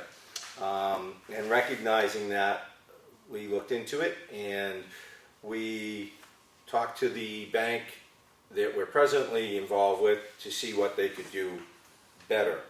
And I think they probably put, from my estimate, the second best proposal on the table, which was better than another bank that's located in Wolfboro. And ultimately, though, I think that far and above everybody's offers, the local bank, Bank of New Hampshire, seem to provide the best deal. No fees, interest. They've got some options for the trust funds, should we meet with the ladies at the trust funds at another point in time. There's a lot of positives. If we took advantage of everything that's available to us there, I think the swing from a couple of months ago when we started talking might swing about $20,000 from paying fees out to not paying them and actually getting money in. So Bank of New Hampshire, it looks like the clear winner in my opinion. They have been around for 188 years. They were founded, they're a New England bank. And I think we're in agreement that that's the bank that we...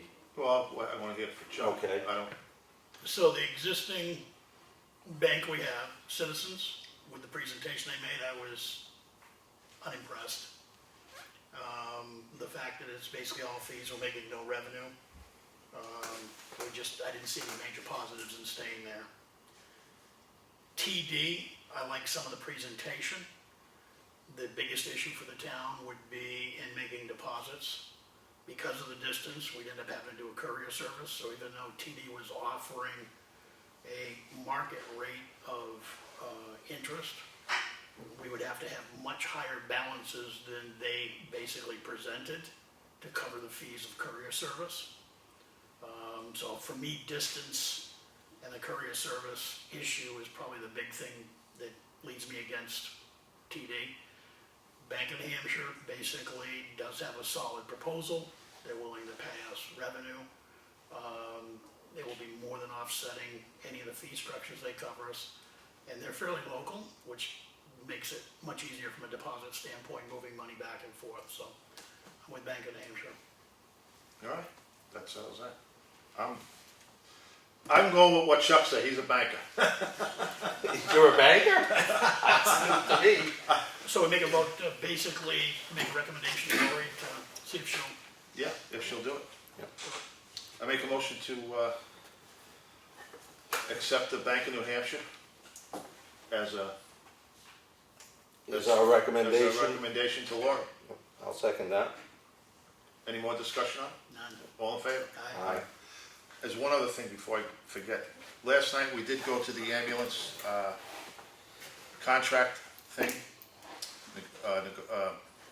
Negotiation. negotiation, and we did come up with unanimously, all the towns around, for action, but I think they wanted us to take a vote. Well, To enter into To negotiations. enter into negotiation. Actually. that's, okay, go ahead. Yeah, I mean, that's what I got out of it. Well, essentially, we're all at the table and signed a commitment to go through the process. So the people who were pushing that forward, it wasn't really anything that has any significance or relevance. It's not really necessary. What we do need to do is, once we've negotiated down the contract to the point where we're going to award it and sign, we're going to need to have a vote to do that here. I don't have any problem with saying that this board has, made a motion to go into contract negotiations with I would Action feel better Ambulance, doing so that. I'll make a motion to do that. He did. I did. Okay, then I'll support your motion, I'll second it. Any more discussion? None. All in favor? Aye. Okay. Get that off the table. All right. You all set? Yeah. Oh, okay. Let's see. I've got a couple of things here. One of them is a housekeeping item on our right-of-way ordinance. I know, Chuck, John, we had some discussion about a mailbox issue in town. What I'm suggesting is the spacing that seemed to be problematic when you read this the first time between those two items. I don't know if that doesn't change any language or anything, just kind of breaks that apart so you can... It's a format only. Right, exactly. So mentally you can make the distinction that that's Yeah. two different things. Yeah, no, You caught it from Yeah, before? yeah. Okay. Did we keep the word shall? Yeah, all the Yeah. wording is the same. Yeah, okay. That's So just- it's just, Yeah, it's just a spacing between two paragraphs. Yep. So, okay, we can take care of that. That's non-material. All right. So, let's see, I understand we have a number of applicants in for the police chief's job. I believe there's five, Brian? 6. 6. Okay. can I just bump into that for a second? You certainly can. This is no reflection on you, Ian, but the Conway Sun was very misleading in the headlines. Effingham hires new police chief. But Did they get people to read the what article? listen, you have to understand. You have to understand. They see the headline. It doesn't matter what's underneath it. And I agree. You did good, chief. You know, so it's what's underneath it that they don't read. They just read the headline. So I'm getting calls saying, "Oh, so we made it." I don't know who put the applications in. Oh, so we're not doing the process. We already give it to him. And I said, "No." I said, "I don't know where Damon got that from, but it's just the pulse of the town. That's the way it works. Yep. You know, people don't look." But if you read Below. the article was very clear. acting Absolutely, chief, I Until the new chief is chosen. get it, but they see the bold print. Yep. My mother, one of my early childhood memories was, just because you saw it in the newspaper doesn't make it Yeah, true. that's true. Reporters also don't make the headlines. What's that? Reporters don't write the headline. That's correct. That is correct. That's a So headline. Damon didn't write the Yeah. headline. And if you read the article is very accurate. No, I know. That's what we just said. The article is out. Mr. Chairman, if it's okay with you, based on your discussions earlier, I will take those copies of those applications to the sheriff's office Yeah. tomorrow. Yeah. Is that? Get the ball rolling. Yeah. So, and that was part of this follow-up, was we will be moving forward with the review board. And Brian, of course, you were gonna be in touch with Sheriff Rashadi. I'll get him to I'll try to pin him down on a date so we can send out letters earlier rather than later. One of the applications were as far as way as Georgia. I know that he was leaning towards the latter part of this month, at least the third week, I think, before we can be able to mark. But I'll try to pin him down so we can get letters out to the applicants. Doesn't Rashadi send the letters out? Because he's gonna have the dates. I And think the there'll times. be room for coordination between Yeah. Brian Right, and and Dominic, Rashadi. who sends them out. And I'm sure that conversation you have with him, he'll Yeah. put some process. I don't want all the heat on you. I don't want all the heat being put on you. He's gonna want him because he's not gonna wanna do that much work. All right, so we are moving forward on that. We have 6 applications, so we'll keep everybody up to speed when that goes through the motions, the process. As John talked about, the ambulance contract negotiations, we went from 4 companies down to 1 company that we've entered into contract negotiations with as the group met, and that's Action Ambulance. They had a lot of positive things. I have to say that company certainly did their homework and then some. Yep, they have No, 2 you really locations already under agreement. They had 4-wheel drive units available, which is a problematic in this area for, our winter months. They spoke extensively on training programs that they can facilitate that are certified to keep paramedic certifications for our fire department in place free of charge. They can, not new certifications, but the current ones, they can keep those yearly certifications going. They had a lot of EMT training things. They're talking about scholarships for 2 town residents, the kids in high school, to be sponsored for paramedic training or EMT training. Sorry, EMT. So there was a lot in there. They were advocates for something that the town of Effingham had put forward, was to have quarterly meetings with the other towns, to send a representative to make sure everything is going well in all towns. And as part of that, the vendor, Action Ambulance, would be able to schedule trainings with multi-town trainings, active shooter trainings, disaster relief, so on. They went on quite lengthy conversation around that, so hopefully we do follow through with quarterly meetings. There was a hiring process that they're undertaking. Apparently they had good turnout on their website. Day one, I think, was it 8 applicants in the field applied, so the issue of staffing was a concern. And the 8 applicants are from this area. Yeah, or north of, Yeah. and they do have some folks that work for them now that are from this area. Essentially, I think they were going to be looking for 5 more individuals, 2 EMTs, maybe 3 paramedics, something like that. It was a total of 8, I think, or 7 or 8 new people. Well, they had that 7, 8, but 5 more In being... addition to. Right, In so- addition to you. So there'll be room for folks probably from the other contractor shift over, but looks like some of the staffing might be shoring up early on. One of the questions that I did pose, not that I think anything is likely to happen here, I'm sure Care Plus is going to honor their responsibilities, but it was a question that came out the week earlier, don't know who presented it, or from what experiences they had that made that come up, but I posed how long would it take the Action Ambulance, should the current contractor say leave, walk away from the obligation, to meet the staffing levels we presently have, not the increased staffing levels in multiple locations that we're pursuing. And the answer was pretty surprising. Wednesday, we're on Monday night, we could be up and running Wednesday because Brian Lord has said these facility would be available within 5 minutes, and these folks had 42 ambulances and staffing people that they could move right in. So I think that was pretty reassuring as we pressed on to know that these folks can move in and pretty quickly and help out.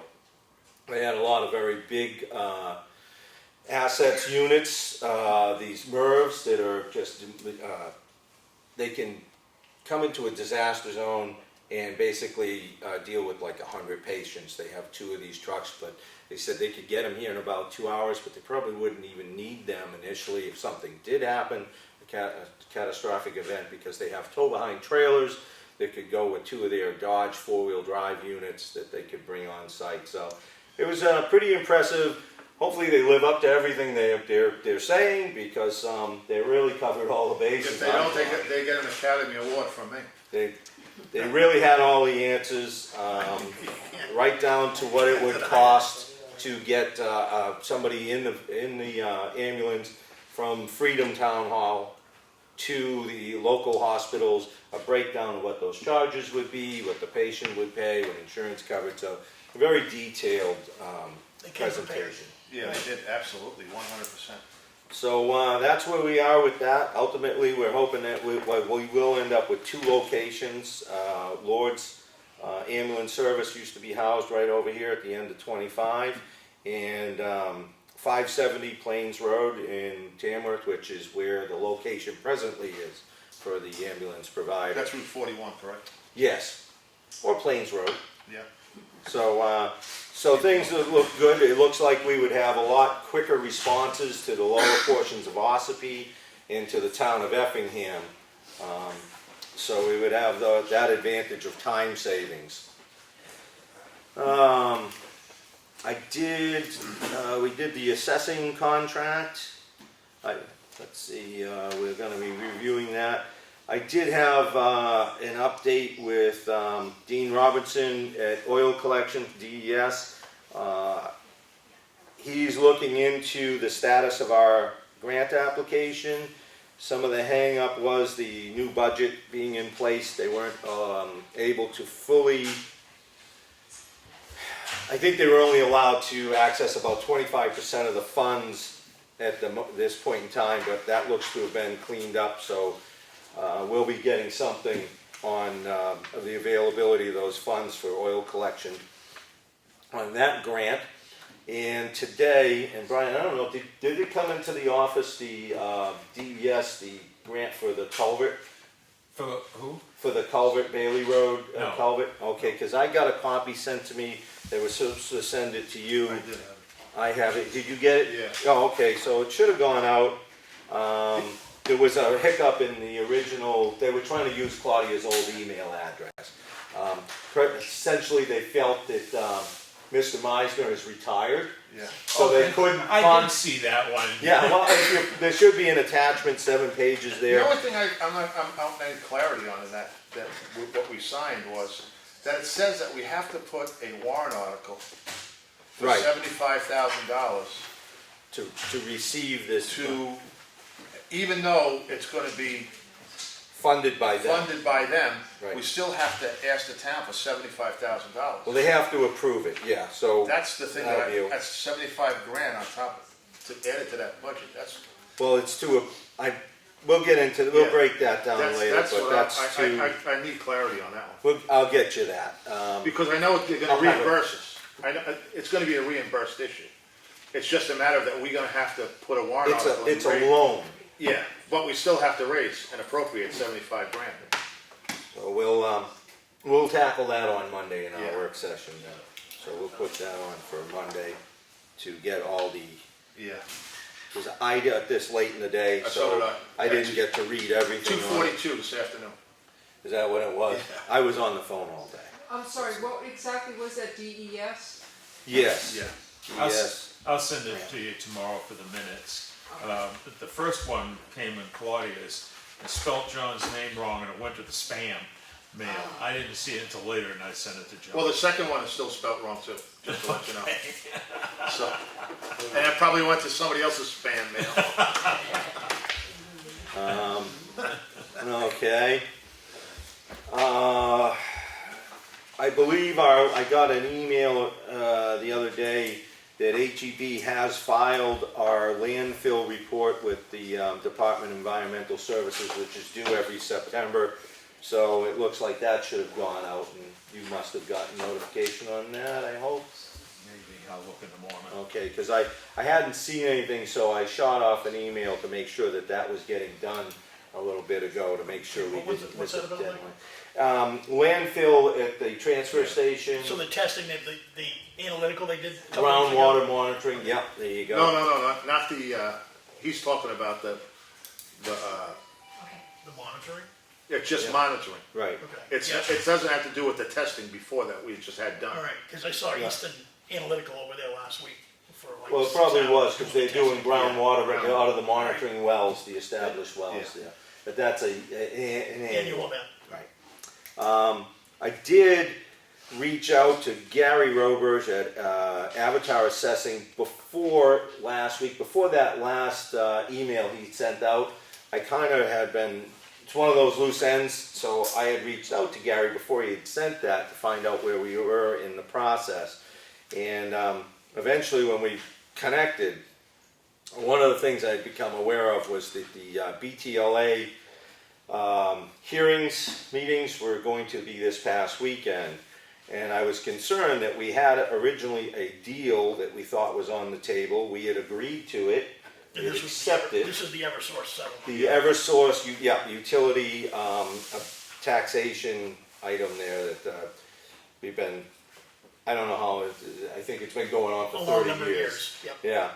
So what this is actually covering is back to 2014, and the 90 towns that are still in a collective group for collective bargaining on this, I think are negotiating up through 2017, according to Gary. I don't know, $20 million, 90 towns, or what have you, and then 2018 comes into play. We are already dealing with the 2019 through a reduction in utility assessments, and 2020, the new bill will go into place that will regulate this going forward. So what I come to understand is that the original agreement didn't go away.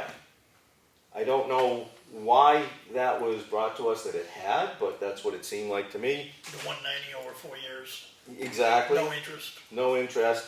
And essentially, when I got him on the phone, he said, well, we still have that as an option, which I was confused because I thought that was an agreement that they pulled out of.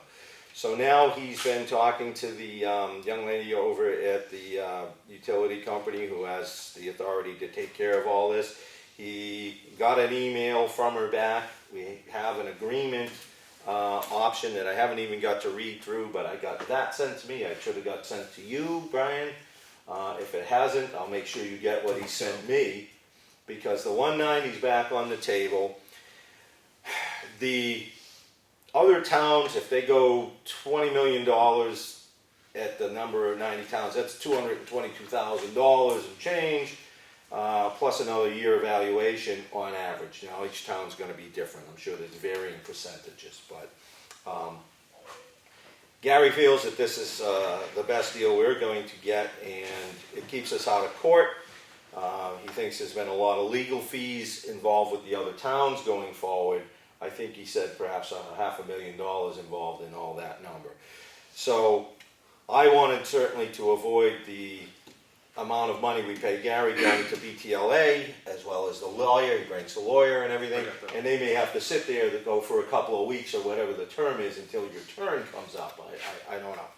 So I impressed upon him that we would take up the issue of this settlement tonight.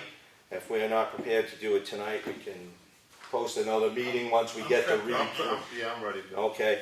The big caveat to this is we can do it through a taxation. That is to say, we don't have to go onto the checking account and write checks for this amount of money, and it would be spread over 4 years with no interest. So from what I've seen of it, and I don't have a problem sitting down and reading through because I was rushing out. I have paperwork coming left and right today, but we were there before. If we're still on board with it, we'll just accept that. The only question I want to do is address the timing on when we sign it, because the language said the day we sign it, the first payment is due. Okay. Well, then why don't we Hold off till Monday. get everybody get a chance to Matt- look through this? Matt Surge, Should read it too. well, he already did. Oh, great. And he said we ought to go with the 194 years, no interest. Okay. And I told Gary that's what Matt said. And that's my conversation with Matt prior on this issue as Yes, well. he sent an email in writing and said, he did say, wait until after the weekend Yeah, and to make see sure what you happens. did not get a better deal at the mediation that was ordered for Eversource and everybody to go to. But if a better deal didn't come out of that, we ought to go to the 194 years, no interest. I believe Attorney Susie went into that, I was told, secondhand information, with looking for 15 million for the towns. I think the utilities were looking for 22, again, secondhand information, and they came back with 20, so I don't know where that has ended up. But anyway, that was a recommendation of the lawyer that you guys told me to get, Yep. and to go with the recommendation. So I don't know what the mediation was, but I told Gary today that's what the decision was here. That the mediation wasn't better, that you talk to legal counsel said to go with it. Okay, I don't have a problem personally waiting until next Tuesday to make this official so that everybody gets to do a double check on the paper. It's $190,000 right here. Good. We can go in and make sure all the I's and the T's. He did give a breakdown, Gary did, on how base values were going to be established over the 4 years. So essentially taking 2018 and awarding 80% on your valuation to another 20% on the House Bill 700. And that's going to keep moving in increments down for the 4 years until it levels off at a 70-30 ratio for how this all works out, with a variable being new construction in there. I did get a lengthy email where Gary goes into some detail, and again, I didn't get to really go through it all. I was printing after 4 o'clock, so if people need an update, I know Dave Strauss is going to be looking for this information. We'll get that out to people so you can have a greater understanding of this very complex problem. Road reconstruction versus budget. This is, I noticed some of in our budget, Brian, for the warrant article portion of $60,000 of road reconstruction, it looks like $90 has been attributed in there. I imagine that some of Mr. Evans' billing for culvert installations, either they haven't come in yet, or if they have, they probably need to get segregated out for that. Okay, there's been a lot of Oh, invoices from them. I haven't seen anything that I've stood out as culvert. Most of it has been material and grading Okay. and that type of work done on the roads, but I'll look at them to see about breaking them out. well, I was going to invite you to do the email to Teresa Evans, just because Ron wants to have something that reminds him. If we email Teresa, she prints it out, gives it or puts it on Ron's desk, and he miraculously can remember the projects Effingham is looking for him to do. So with that, filling the culverts on Green Mountain Road was one item. Bringing in 4 yards of 3/4 crushed gravel for the Effingham Conservation Commission. Is that marked off? Yes, it is, at the, on Pine River Road. They have it staked out, and he needs to bring them 4 yards and just spread it out. I've mentioned this to Ron enough times, I'm sure he'll get it. Effingham Conservation, you said? Yeah, and they will be billed for Are they that. gonna level that off or anything to take all the crap out of it before they put the stone? They're just gonna load the stone right on? They put stakes in place, Oh, I and know, that's what they but I'm just want. saying, there's grass and twigs and everything else sticking to it. As far as I know, they're good to go, but I'll call Emmeline and make sure that she anticipates that this material will be coming hopefully this week.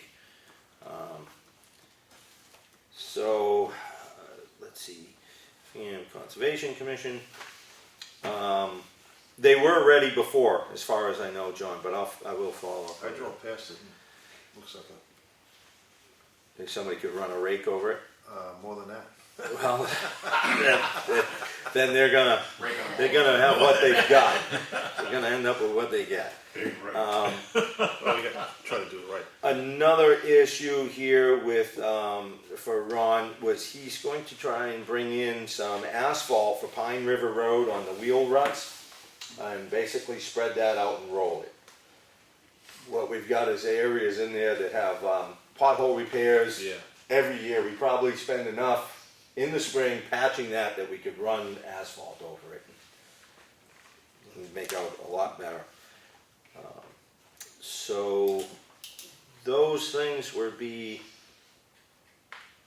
the only things I think we need to email him on, and certainly you can follow up with him on the billing, as well as, did we finally, I guess there was a hiccup or two on the bond paperwork, because I went to the insurance company, I met with the insurance. Been emailed to Teresa tonight. Okay. She was in to see me yesterday, I think it was, late yesterday afternoon. And the first one I had John sign, I had put the right insurance company, and she took it to the insurance company, and they wanted the new dates put in Yeah. on the addendum.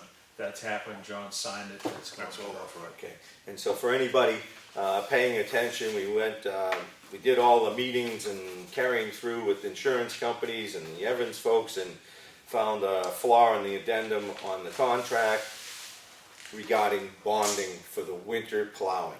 That is being resolved, and the paperwork is in. Everything looks to be a go. I know I met with the insurance company, so the underwriter's concerns should have been met, and that bond should be in place in whatever time it takes to process it from the time Brian sent it out with Teresa. Let's see, the electrician, Chuck, you were looking for an electrician for what I'm assuming is low voltage wires to the modular? No, we need to run Data. the cable, the data cable. Okay, so it's cable, or is it Cat 5, or what are you talking? Whatever they're putting in, I'd put Cat 6A, but Okay, whatever so they it, wanna put in. it is low voltage cable, Cat Yeah, wire, yeah. okay. We need to change up with the modems and the internet technology out in the double wide.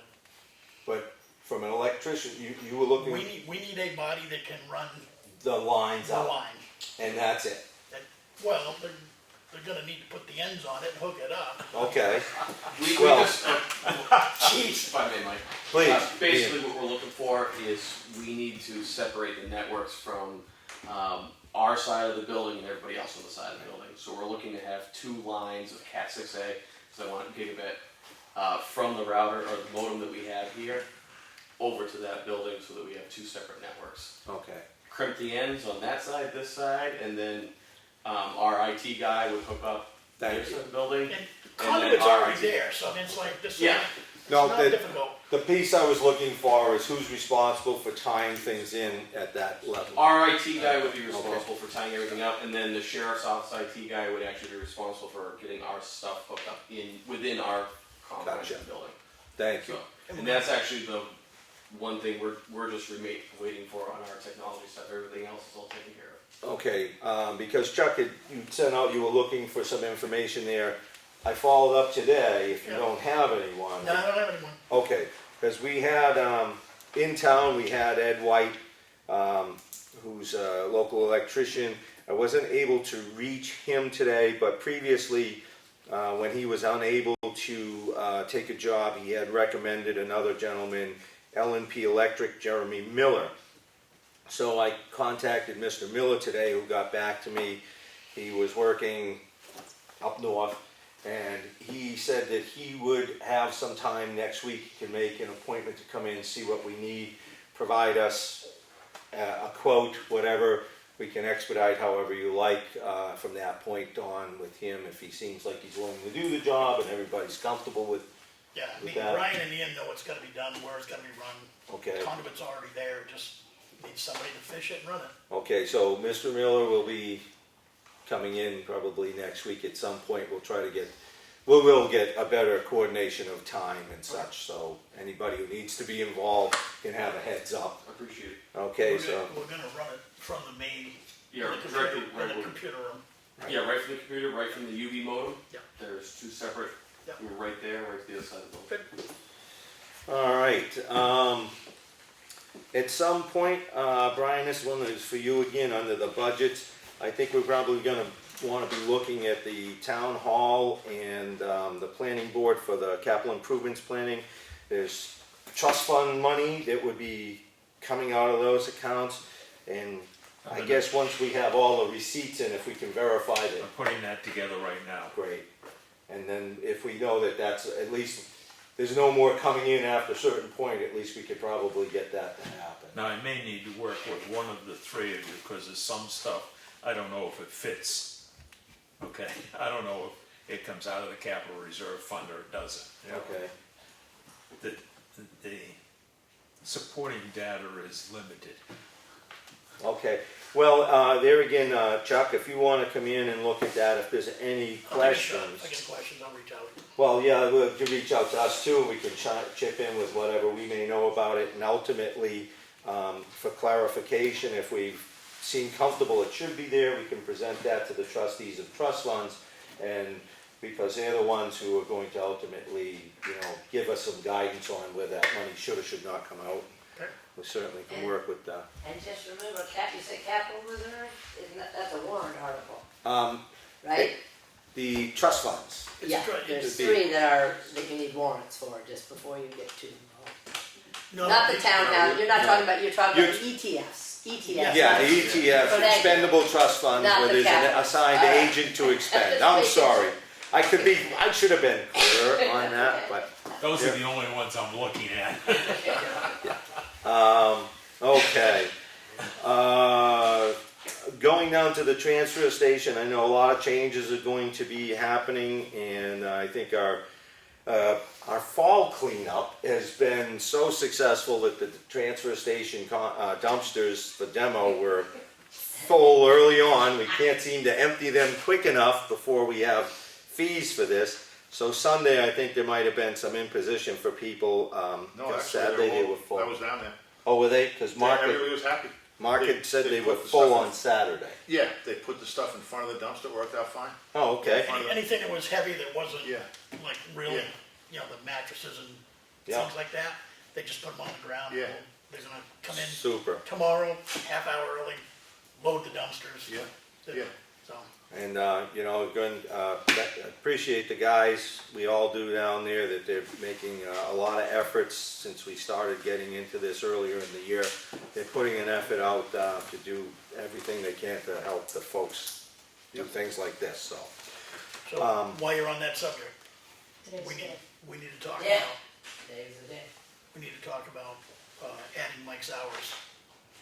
Oh, we did that while you were gone, we're all set with that? We're all Am I set. Oh, that's good. Yep. Perfect. Oh, Good. okay, He's all trained on the register. He starts Wednesday. excellent. Did we need to get any outlets or anything done at the? No, we're actually gonna run it out of the Main main building building for for the now? time being. Okay. We're gonna try that, because we think this actually will be a smoother way of running it. Okay, I've been working with Mark and with the guys around process flow and thanks for doing that, by the way. training. We did cash register training the other day, so. You can make change for $1. It tells you. He's a banker. The machine will do It tells that. Yeah, the machine will do You don't that. have to think it, it'll just tell you. But no, just don't make it 305 and give them a nickel. on a more So, serious, no, but just in that same line, so a couple things came up over the last week. Somebody came in with a check saying, gee, I didn't know.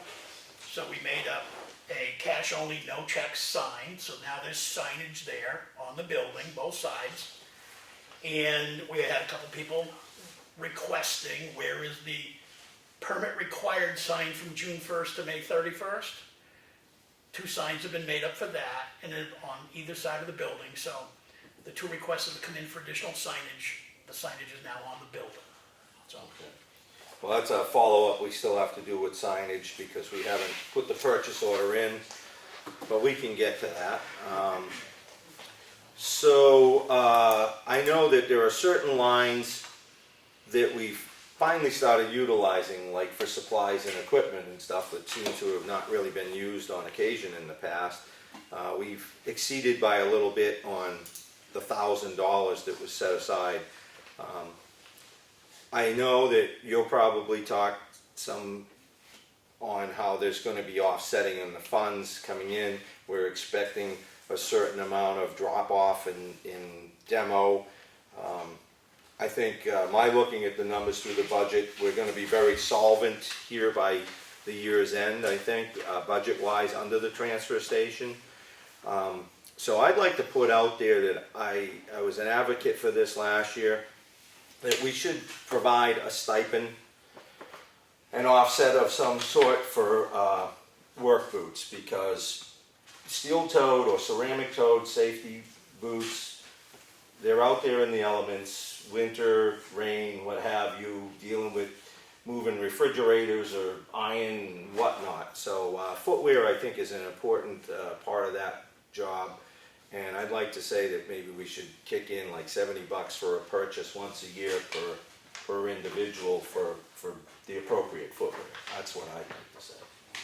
Feeling good with that. John, how do you feel about that? Yeah, well, they're gonna bring the receipt in for the Yeah. boots? Oh, yeah, they got it. Yeah, they have to verify Yeah, the they want the money, purchase they need receipt. with Brian. I would say bring it in to show Brian that they've purchased the appropriate footwear, safety rated. Yeah, I don't have a problem. Okay. And I did talk to Mark today.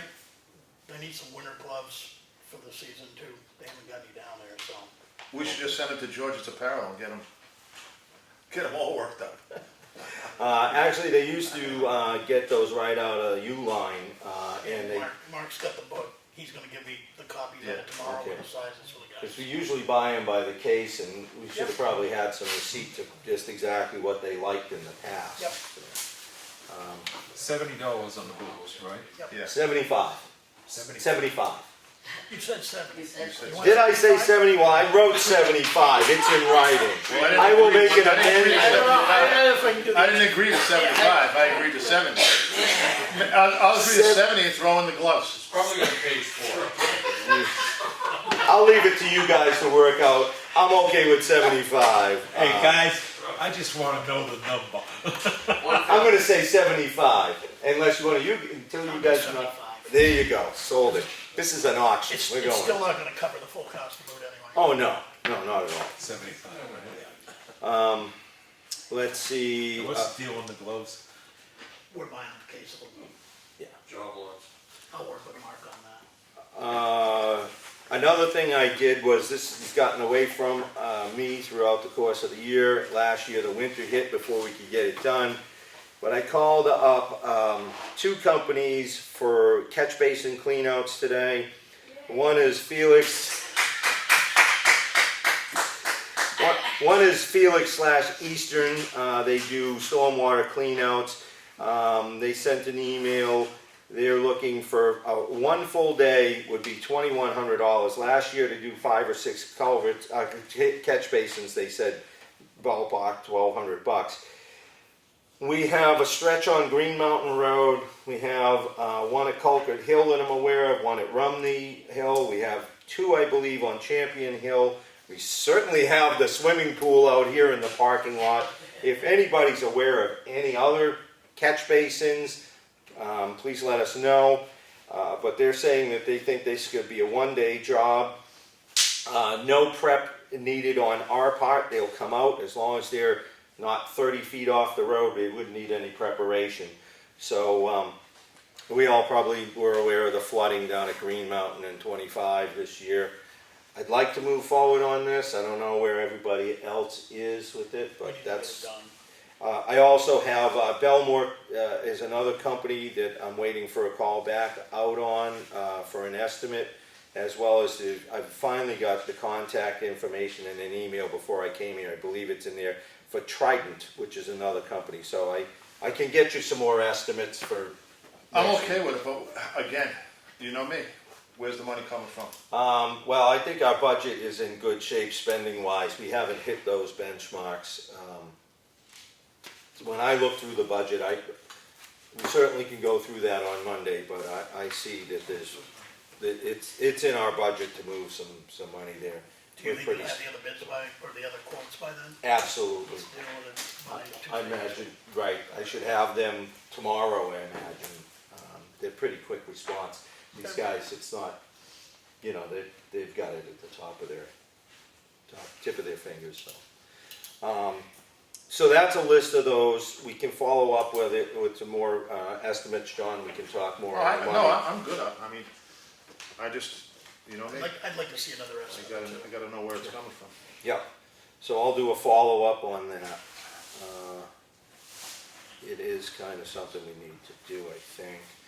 Well, there's a lot of things we gotta do, but, Well, you know, you gotta know where the money's coming from. I mean, we've got the money in the budget, and I'd be happy to sit down and go over that with you guys on Monday to yeah.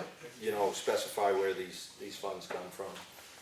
With all your years on the board, That's you what can I mean. I find heard it. that before. You can find it. You're no stranger to the budget.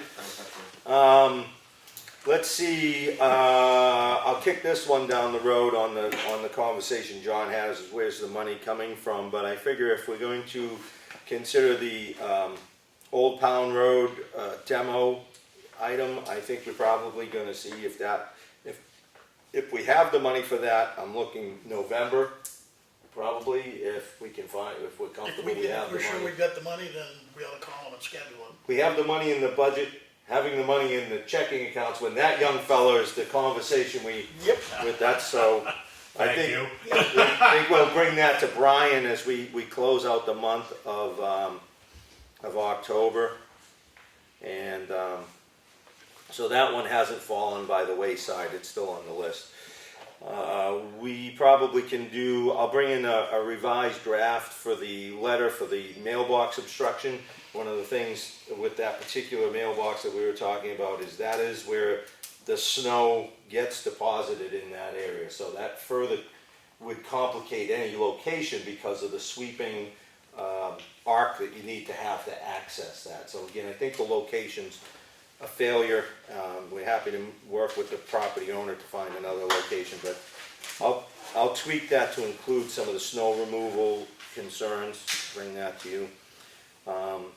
We've got some follow-up information coming on the deed issue. I'm sure that's still in the works, so we'll have to follow up on that. I have an understanding, I got a call from a school board member today, who happens to also be one of our budget committee members, who told me that on the 29th, and Dave, I'm gonna bring you in on this, you are having a school board member who come and give you an overview on finance? The chair. The chair of the school board, okay, and he's got the insight on how to, Two questions the budget committee has. okay, Here they are. The ADM enrollment and the proportion formula. okay. So, this individual's gonna be attending your budget committee session? Is that Ernie? No, that's Jack Whitmer. Oh, Jack Woodward. Whitmer? What- Yeah, it has to do with how come they're not validating, or get some information on validation of the students every year like Wakefield, as opposed to initial. So Tim agreed to have him come in and address us on that, Okay, and also on the proportion formula is a question we had. and that is during the budget That's gonna committee He is gonna meeting? be scheduled the very first thing before the budget meetings, Okay, on the 29th, 6:30. 6:30. okay, and that's what I wanted to get out, that will be a topic of conversation on the 29th at 6:30 at the start of the budget committee meeting. And I just wanted to get that, Tim Eldridge wanted that to get out to the public. He thought people would be interested, so And wanted to while oblige. we're on the And school, school, Mr. Strauss's work? the student validation policy, Exactly. we reviewed it, the final, and we signed it tonight. We need to vote on it as a policy. I'll make a motion to adopt the school enrollment validation policy. What are we calling that policy? Does it have a name? Yes, it does, right on the title. Okay, I have to see the title. I don't have it in front of me. Chuck, you can make the motion. You got it in front of you. Governor Wentworth. The Governor Wentworth Regional School Proof of Residency Policy and Procedure for the town of Effingham. Second. There you go. All in favor? Aye. Aye. Dave Strauss did a lot of work on that, so thank you, Dave. Well, Yeah, I look at The it. end, Chuck. And,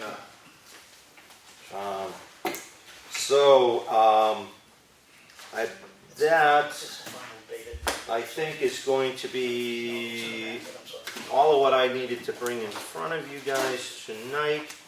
We got that from insurance, the grants. okay. Yeah, I did tell you guys, I think last week, sorry, John, last thing is, I did follow up on the bridge bond, and the company that is the surety company for the bonding of the Elm Street Bridge project had sent out some paperwork for verification. We don't have a concern with that, it's just being generated off their server, X period of time, they said. So they know we've already answered it once. Yep, they said, yeah, once the project starts, then they're interested in that, so we're good, so I took care of that. The guy was very helpful. I'm sorry, John, I'm all done. You're all done, hallelujah. Hey, your tax dollars at work. I'm thinking it's a Henry pile now. Last week, Teresa Swanik and I attended the New Hampshire Municipal Association Budget and Finance Workshop up in Loon. So that was a great day with a couple hundred of additional people. I was notified this week that the grant we received for the building assessment for the historic town hall project, the $4,500, they're cutting the check tomorrow, so that should be here next week. I also received an email to start the paperwork. We were successful in the Moose Plate grant for $10,000 to be used for the historic town hall. What's important with that is that 10 actually becomes 20 when we get ready to, once we're approved for an LCHIP grant, when we make the approval and they grant us the approval on it, that 10 actually becomes 20, so just doing some paperwork and then getting that out there will give us. Isn't that 3 years? Pardon me? Is that 3 years or 2 years? You get the 10 grand? It's one-time shot. Oh, one-time check? Yep, so, we have 2 years to make sure we get the project done. I'm working with the supervisors of the checklist regarding their technology and getting that straightened away, and we'll get them in position to be able to do their work. I discovered that the library parking lot, one of the street lights, was out, which made that an extremely dark parking lot coming out after dark when you're coming out of the library. So I put a ticket in for that, and Brian's got the information on that. I sent an email to both of you with an attachment, the L-chip criteria, guidelines, and procedures document. We need to review that, and we're gonna need to sign a municipal approval saying we've read that for some of the grant stuff coming up. So I'm actually gonna have that document ready to go in 2 weeks. It'll need to be notarized and everything else once we get it done, but then we'll be in a position when we need to submit for grant paperwork, we'll actually have that one already done. I saw in some of the paperwork tonight that there were discussions, I believe last week, regarding water testing at the library and some of the other town facilities. What became of that? Did we decide we're gonna test water, or? I brought this up last year, and it was history known that the well water is not what they're gonna be using there. We're gonna use bottled water, so. We haven't tested it in like 1 or 2 decades, how do we know? Cause it's been like that for about 45 years, and it's probably gotten worse. It's just like here, that you can test this till the cow jumps over the moon, you can't. I mean, we can test it. It's $200 and something, I think It's was the test. I $220, forget. I think you said. Yeah, I've got the paperwork at home still on my Yeah, 8-foot table. Yeah, I just did mine, comprehensive was $190. So, and I don't think we need to spend $190 to test it. What I'm looking at is the cost of the bottled water. We might be able to do a simple system Did you remediation. taste what's there? We might be able to do a simple remediation system, depending on what is there, that we don't have to spend the monthly charges for bottled water. So what do we spend in a month over there? It's all lumped into the big town number. They use about 2 jugs a month, it's minimal. So 2 jugs a month, and that's, what is it, 9 something a jug? That's $18 a month. All right. I mean, I'm just going on past history. I mean, especially here, and the school, you know, here in the school, the new school that just got built, they tested it, and you can't drink it, don't drink. What is that Little Rascals thing? Don't drink the milk, it's spoiled. Okay, got it. Next, the tree on Drake Road. I saw a letter in here tonight again on, what are we doing with that or not doing with that? or- They cut the wrong tree. I'm gonna drive by. Chuck, Did they really? I guess we were reviewing the folders, and I said to John, I will drive by, and I have orange marker paint, and if that tree limb portion is still there, I will mark it. And Okay. unless you have one. I thought it was all done, that's why I saw that That's note what it is. tonight. It's like, what the heck's going on with Yeah. that? Well, you know, a limb was taken, not the tree, because the limb seemed to be the portion that was dangerous. So whether the homeowner Oh. is expecting the whole tree to be gone, Yeah. I'll drive by. Okay, cool.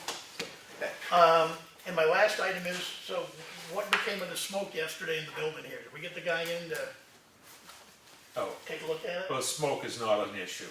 Okay.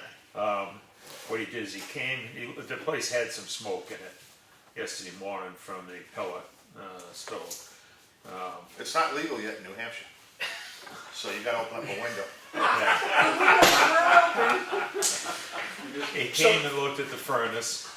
He thought initially the problem was going to be on the roof because there is a solid stainless steel liner inside the chimney. Yeah. So it wasn't coming from inside the chimney.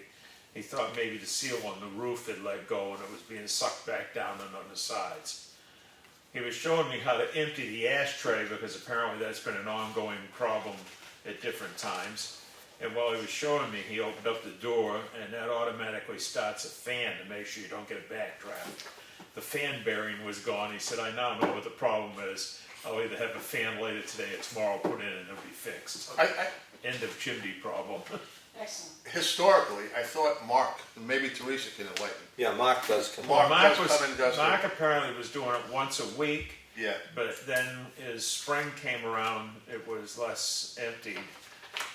It was half full yesterday when we pulled it out and looked at it, so. But apparently Mark is planning on doing it Okay. again, so Because that's, I know we used to give, Mike Bukowski used to come and get the garbage, the metal can out there and put it in his garden. He used to rotate it, so he used to take the ash. I don't know whether he's. I don't know where the ash is going now, Yeah. but You know, Brian, I meant to do this last year when this conversation came around about the ashes, because I've heard this from Gary before. It's as simple as, what I'd like to do is just hang a pen off a magnet on that unit with a calendar, and anytime the ash can gets just that day and initials, and at least we'll have a record, so. I'll bring in this, High tech. bring in something, we'll go high tech and This is high. we'll track this. I know Mark was doing it every Monday. Yeah, Mark was. Finger, just in each pad. And of course, you're gonna have to retain the calendar, because that's now public record. Come back to me later. Yeah. And I'm last gonna put night, in the 91A request. Come and tell me later when the historic district budget is on. We'll talk about it. Why don't you come down and empty it? Every year, does one resident pick the calendar, so you have the picture? Sure, why don't you start a list and we'll go through the rotation. All right. All right. So So Mr. Haas wants to talk. Yes, And he- so, are you, I have one last item quickly, as Go a ahead. notification. So there's an initiative going called Carroll County Broadband, being led by a couple of co-chairs out of Albany, Steve Knox and Rick Highland. And basically, they're gonna look to involve all of the towns within the county to come together to see if we can find out if it would be feasible to run fiber optic in a rural area. There's some success stories around the country. The group has been getting some excellent press. They're actually doing a presentation at the next Governor Wentworth School District meeting, which I know they regionally changed, but it is over here at the elementary school sometime in the next week or two. I'll see if I can get Teresa to put the calendar date up on the town calendar for that, but it would be worth attending if you're interested to see what's going on, because it really is beginning to get some great momentum and potentially having some internet service that's reliable and works. Were those the guys that were here? Yeah. That presentation? Yes, Didn't they have great success in Vermont? they did. They actually had networked with a lady that is now a director of the nonprofit over in Vermont. So they've actually been revenue positive, so it's working totally, and they're wiring all of the rural areas of that entire kingdom of Vermont where they're basically doing it. There's other ones around the country that have been in there, and we're part of a potential grant study to look at the feasibility of it, and they should be hearing something within the next several weeks on the success or not success of that grant, and they'll make that. So we will be part of a feasibility study, we hope, on what it would take for us to be able to get on board with that project if it comes to fruition. And we have it right outside the building, right? We actually have right outside the building both phone and cable fiber optic on the Yeah. poles that are here. Yeah. So there's a lot of town that's on, I've driven around, there's a lot of the main roads, 153, a good portion of Green Mountain Road, 25, School Street, they're already run with fiber. And you can tell basically by looking at where the line hooks the pole, there's usually an orange part of the line that sticks there, that lets you know it's fiber rather than the other type of old line that's there. So stay tuned, as I get more information, we'll do it, but there'll be more publicity, and we're actually, with a lot of the meetings, a lot of the information, the Facebook sites that are here in town are going to actually have some of that information when it's available. They'll post it so people can see it. So the more and more the publicity will be coming out about that. Thank you, John. Yeah. I just wanted, before I forget, I did put a call into Waste Management about a maintenance contract, a preventative maintenance contract. He's gonna get back to me, and I just got a phone call before I got here from Atlantic Leasing, who we bought the compactors from, and he's gonna put a proposal in for PM, preventative maintenance, on those compactors. Good, because the new one is the problem one. The one that we bought and used, is no problem at all. Yeah, isn't that the way it goes? All right, go ahead, Mike. Sorry. yeah, I missed a couple quick things. One of them was on the banking, by the way. We were ahead of the town of Ossipee, who was in a similar situation as we were, long-term, decade-plus stagnant, policy of banking, I guess. They were in the same thing without review. So when I talked to the town administrator there a while back, they were a little behind us in going through this process. They have now shifted over to Bank of New Hampshire.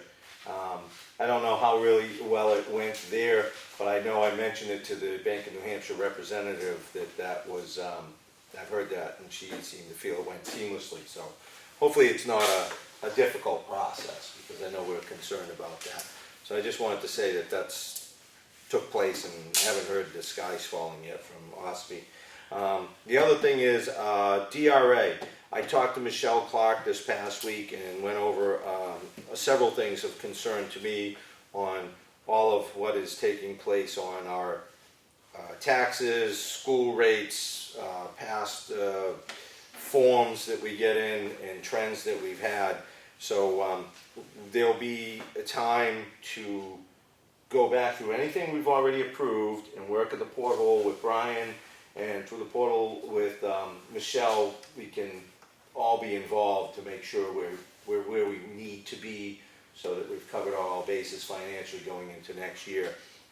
And some of that was how to cover things like the utility pole issues and stuff. And Teresa and I found out the other day, we can actually request Excel sheets where we can do what if internally here, so we don't have to get on the system, where once you kind of put a number in, you can't change the number. No, yeah, you can run scenarios on the software. Well, they actually said they built Excel sheets Okay. that they'll send out. All we gotta do is make a request, so I talked to Brian about that, so. I know she mentioned that you could do, well, I talked to her for about an hour, so there's a lot there to unpack. But one of the other things on that is, once all this tax rates are set, because the budget just got finalized, so she's very busy. She had hoped to come in to meet with some of us, Dave Strauss, budget chair. We were going to get some of Michelle's time.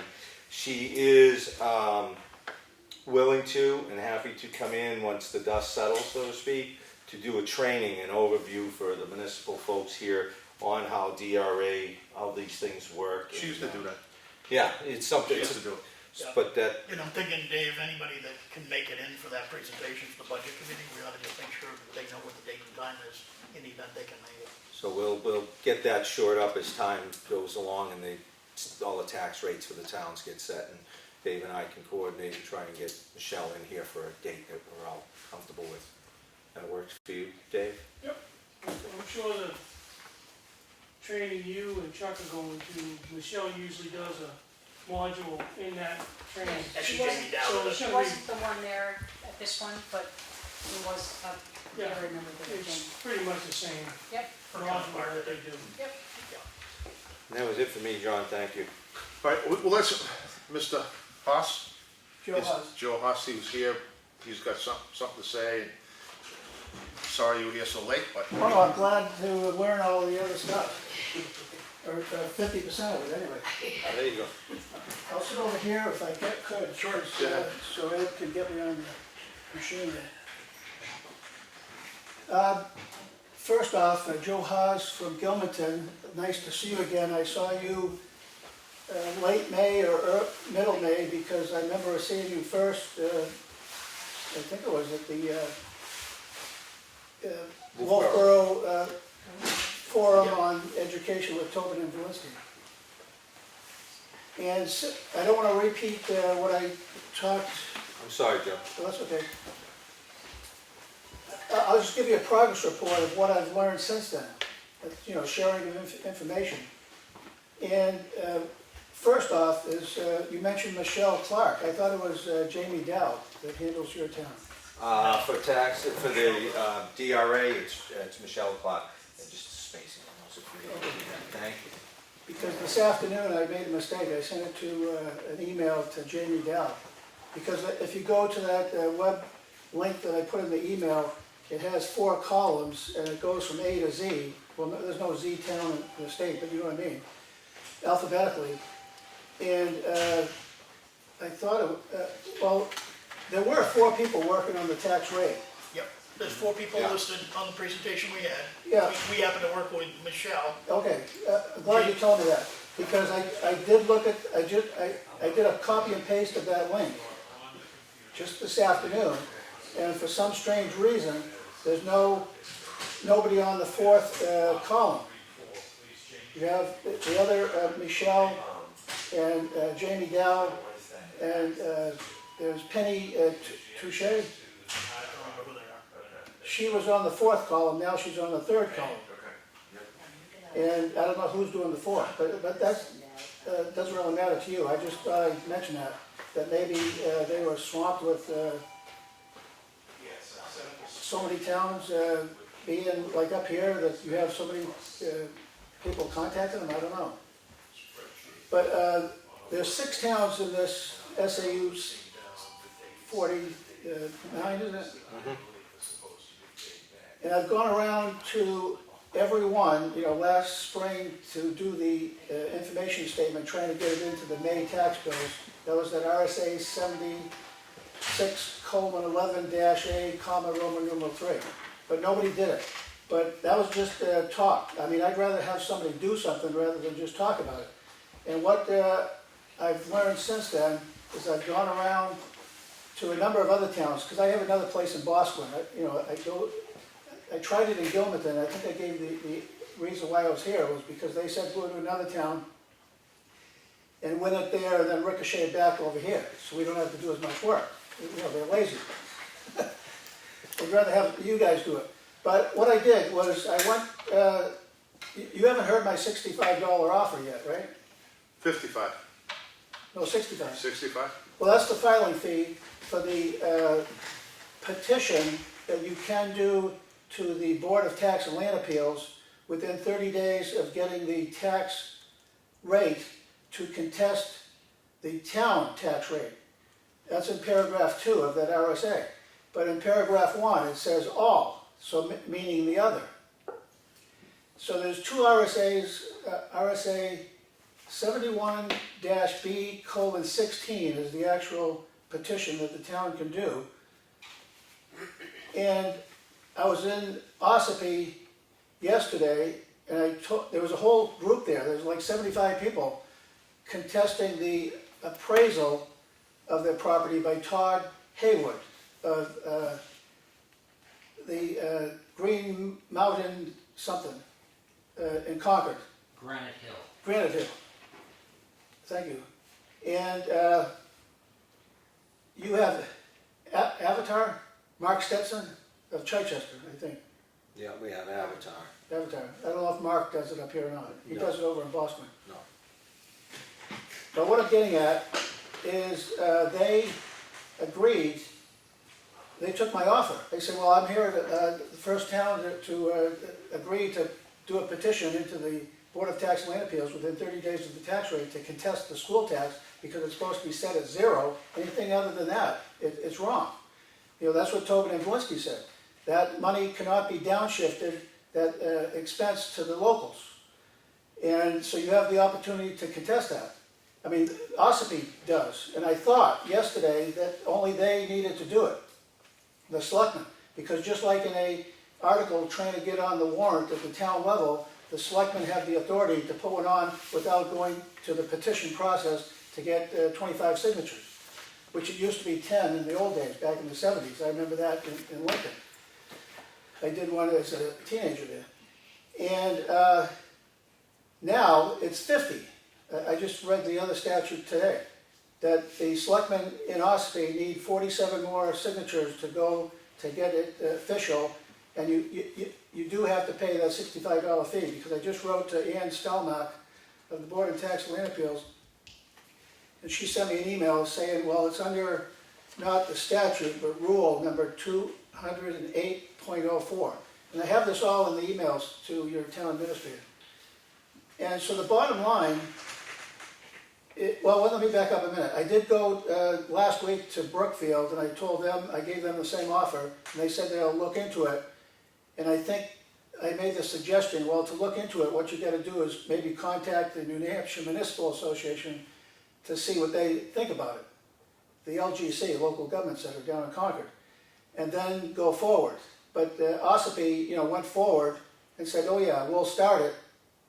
And they thought it was complete, like I just said, I thought the selectmen had that power to just do one petition with just 3 signatures. They actually need 47 more. But I think another tactic that you could do here is that under RSA 76:8, Roman numeral 3, it says that the town selectmen are authorized to tax assess. The old statute before that, this was 2016, it was last updated, that's the latest update, the amendment. To authorize is like enabling legislation, that you can tax assess, but you don't have to.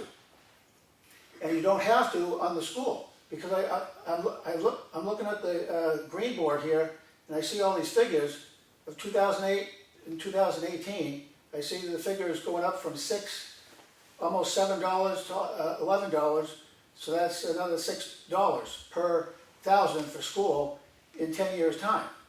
And what I'd like to see is in 2020 to have that school at 0. And all that money that they need to operate now, that has to come from the state, and that's the state's problem, that's not your problem. And I do go into the solution. I think it shouldn't be a sales or income tax. It should be when everybody's tax comes down, because two-thirds or 3/4 of your tax goes to the school at the local level. With that reduced, I think I already went over this once before with you, that, it'd be, instead of $5,000 for a regular home, it would be, for property tax, it would be $1,250, $100 a month. So that would come down. So then the businesses would come down too. But then, as an offset, then go up on the business tax, RSA 77-8:2. So that's how you'd fund it. But the legislature, they're just so mixed up down there. They had, I think I went over this once with you too before. I thought I'd just refresh your memory maybe. If I haven't said it, I don't know. But there were 3 bills in the House, 2 in House Finance and 1 in House Education, trying to up the adequacy from roughly 4,000 is what it is now, to almost 10,000.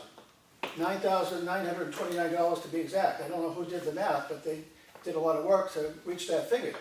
But it's not, it wasn't killed, it wasn't ITL, it was retained. So, we need some pressure from some town to say, well, not even say, but write. I put in the bottom line here, in my email of 3:24 p.m.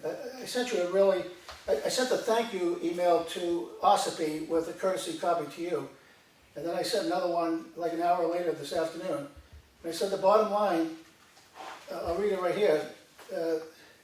For today, thus would one of you please make a motion and another one second, and all 3 vote yes, not to what Ossipee did, but to send the DRA, Department of Revenue Administration in Concord, a letter that they better not set a school tax rate at anything other than 0, or you will exercise your RSA 76:8, Roman numeral 3 option of not to warrant over to the tax collector to tax assess for local education. And if you could send them a stern letter like that, that would be excellent. And I think maybe the timing of that should be after the 29th, I heard, of this month at, 6:30 is when the budget committee and the school board meet, and also Jack Widmer. And I do have his email. I sent him one at 1:30 this afternoon telling me I was going to be over here. And if he wanted to join the discussion, he could. But he's probably holding off until the 29th. But I think, isn't one of the selectmen like a aficionado or whatever they call it on the budget committee? Yeah, Chuck. I am. Okay, so you can maybe bring this to them, or is there a public input during their forum or not? Oh, it's a public meeting. But do they have public input? It's really kind of limited. I think they like to stay focused on the subject matter. Yeah. So depending on the relevance, they may or may not allow. I think that would be up to the board It's up to itself. the chair, yeah. Yeah, and the board, you can override. You can always send an email and ask to be put on the Yeah, agenda. that'd be the way to do it. I mean, worst comes to worst. And- Because if Two I say, things here, before you go on, just excuse me, one, the emails that Mr. Haas has sent, if I could have digital copies of those, Brian, I would like to have them so I can look at them. And before we would pursue some sternly worded action to the DRA, I would have to say that I think my fellow board members and I would probably want to seek some advice from our legal counsel before venturing down such, those seem like pretty oh yeah, treacherous exactly, waters. exactly. And that's what I was just doing generalities when I went to the Ossipee one, then I did my own research today, and I found all the little details. You know, that they need 47 more signatures to do it, their petition. Sure. But I just thought, you know, it'd be nice to have maybe a stern letter rather than a petition. Have you followed up with Ossipee? Do they realize they need 47 more Oh yeah, I signatories? sent them an email today. I haven't got the word back from them yet. And those are the 3 of the 6, and I was over to Wolfboro and I gave them the same $65 offer. And here's, they put a monkey wrench into my statement that I said. First I went over there with the 7611 information statement, and then I gave them the $65 offer, and all they did was ditto the first one, so it just repeated for the second time. I said, come on, the people aren't being notified that I made that offer. So here the people look at the approved minutes like the week or 2 later, and now it was finally corrected after like 2 months, and nobody's gonna go back and do archival research, you know? I mean, not it, most people, you know? I just thought it was kind of fishy that they would try to cover it up. In Wolfboro. Yeah. No comment. Yeah, and then in New Durham, I have not yet been back since last spring to them. I did send them a courtesy copy today. And Tuftonboro I hadn't seen since last spring either. So there are 2 other towns. Because I think SAU 49 here, you guys could really make a difference. You know, you could set this straight for the whole state. Joe, you said, was that today you sent that over?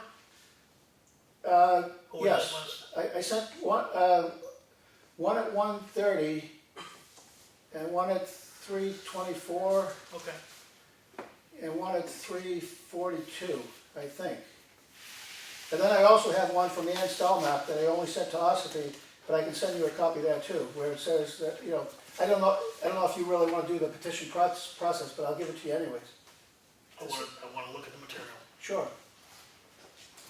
Yeah, I'll look at it. I mean, we owe it to everybody in the town to at least look at these options you're bringing forward and try to see what they really mean to us, what lies behind the curtain, Yeah. and see if there's something there for us.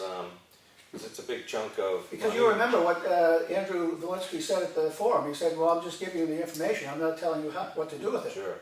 But he didn't give you all the information. You know, he left out the dairy SAU information that was put in through there was the Londonderry case of 2006. You know, it says that once the adequacy amount has been determined, there's supposed to be no more local tax for local ed. And, you know, that's the bottom line. That's Judge Hicks citing the Constitution, Article 5, Part 2, where it says tax rates and taxes are supposed to be reasonable and proportional, and they're not, because each town is different. As far as like Newington, he gave us an example that the tax rate is so low there that they have minuscule amount for the school, you know?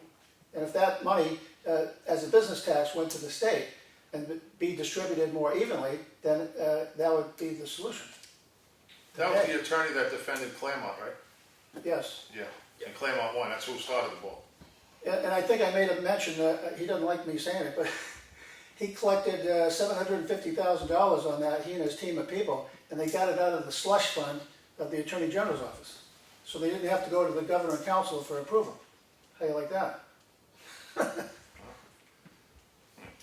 don't know how he's going to, well, he's trying to drum up a lawsuit. He says he's not going to do it while he's sitting executive counselor. And now he's running for, he has an exploratory committee thinking that he might run for governor. But then you get Dan Phelps, the Democrat in the Senate. He's thinking on running. So I guess we'll take all this under advisement, I would think. Sure, I appreciate it. And I thank you for all this info. Thank you, too, And, for hearing me. You spend a lot of time, you put in a lot of effort, I hope it yields something for you, Joe. Well, I hope so too. I mean, somebody's everybody. gotta do it, you know? I mean, I hear about, well, you see how it's all so complicated. All these statutes are here and there. You gotta go here, you gotta go there, and it's like a chess game or something. Or not chess game, it's some type of, I don't, Maze. maze, yeah. Yeah. Well, Joe, thank you so Thanks much. for coming Thank in, you very much bringing for it your to our time. attention. Appreciate it. Thank you too. I have a little piece of information that might make you all happy. Happy be nice, happy be new, that'd be different. I talked to Deanna about tax bills and getting them out and the work that goes into having to fold them, stuff them, put postage on them.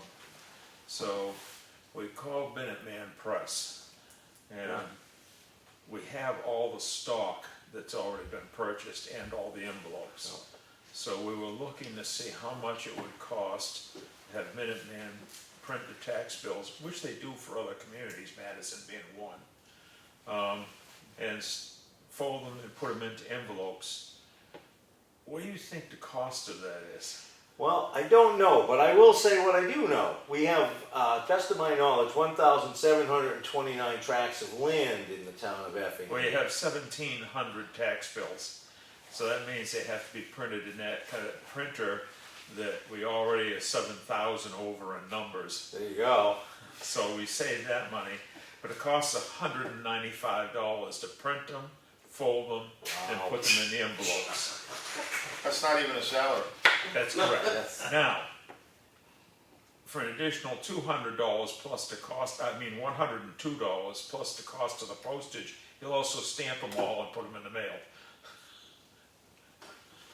Stamp them all, being the You postage run them through a stamp. meter, Run you through run a them through a postage meter, Okay, and put the postage on. That's for $102 plus postage. plus the postage. We're gonna pay the postage anyway, except it's not first-class postage, it's through a meter. I couldn't, now, Deanna, What's the reduction in the postage then from first class to the meter? it's 10% to us if we have the meter. I'm sure that we're not gonna get 10% at Minuteman, he's gonna charge something probably in the middle of the two. But anyway, if this sounds like a plan to you, because it sure sounds like a plan to me. Yeah. Deanna and I are gonna make an appointment either this Wednesday afternoon or next Wednesday afternoon to make sure we pin it down That would go and up. get it, and sit down so that we, I'm personally all on board because of the labor intensive. the labor is huge in doing that. Right. I can remember watching one of our employees for 2 solid days coming in here, she's just sitting right here, just sitting there, just doing nothing but stuff. Right. That's like. I mean, I couldn't believe how cheap it was. And, yeah, well, you know, there's a certain amount of like the mundane ridiculousness of the process being heaped onto our employees when technology can, just to me, I'd rather have our folks doing more relevant functions than. Okay, then we will follow this up. I think so. John, you good? Yeah. Oh, yeah. Because like John said, you can't pay the labor for that amount of money. Yeah. Well, that's great, Brian. So, I had a bone to pick with you, young fella. oh, you do, yeah. Yeah. You know, when I said I was sorry for pushing that whole thing, like, because I was saying that the payments to the state for motor vehicles, I was sure didn't come out of our checking account. I'm still sure of it. No, they come out of the motor vehicle account. Yeah, which doesn't, and that was my point I was making the other evening or 2 weeks ago, is that goes into a separate state account that we have to have for them. So the only monies that gets reconciled daily, so the only monies that would be listed in those accounts is whatever accumulated in the course of a business day until probably less than 24 hours until it left. And any deposits that get made, the same thing, it gets. Of the state's share of the money. Correct. Our share stays in that account. Correct. And it gets transferred to the general Right. checking account. But that wasn't the conversation 2 weeks ago. You had 3 deposits that you questioned. We have 3 accounts that are there, plus the 4th account being our municipal check. Can I just Can we make a motion to adjourn? What- You guys have this discussion. I I have to go get my wife at the airport. I just want to ask the person who reconciles those accounts, how many accounts do we have? Well, there's actually 4. She just reconciles what comes in, she's not doing the actual with that data's in the other. I'll second the motion. I also have a couple housekeeping records. No, wait a minute, I want to straighten this out, wait, no. There's 4 accounts. 4 accounts, correct? Yeah. Okay, now, what are the accounts? You have the online account, over-the-counter account, those are the credit card account, the motor vehicle account, and the checking account. Okay. What he's talking about is every day when Deanna makes her deposits, she has to pay the state for the money collected on the motor vehicles. Yes, the money is being taken out of the motor vehicle account to pay that, but all these accounts are generally being funneled back into the general or checking account. So it's The really... point being, the state money never comes out of our municipal checking account. That's correct. That was my point 2 weeks ago. That was the only point is I was trying to make. And I've seconded the motion to adjourn, Chuck, because he has to go to Dover. I'm still waiting for Oh, John. you gotta go to the Yeah, airport. I just had a couple housekeeping. I'll take it back. It'll be real quick, I'll be shorter than Mike, so it'll be about an hour and a half. What job is he up for? Who knows if we put the app in? We got a complaint from a resident on Granite Road on the 153 side in reference to the old Granite Road Bridge about smaller vehicles still traveling across the bridge, motorcycles, ATVs, four-wheelers. It was recommended maybe we look at replacing the square concrete blocks with jersey barriers to prevent access onto that bridge. We have jersey barriers, Yeah. plenty of them. Yeah, the resident was concerned over the liability and possible. Yeah, injury I to agree people. with that, I didn't know that. Yeah, that was just brought up to me today. So, and then the other thing, the computer project to connect us with the sheriff's office for dispatch and in the cars is about 80% complete. So we're just waiting on the connection from the modem over to the building. All the other software and hardware has arrived, and the rest of the hardware actually arrived today. I'm going to be taking it home and getting it installed in the cars. So we'll be fully connected to the sheriff's office actually tomorrow evening. Oh, great. So you want to get Ron to bring jersey barriers over? I don't know. I would, if we could. See what the cost is to do it. I mean, other than that, posting something on. Well, we're saving so much on mailing those checks.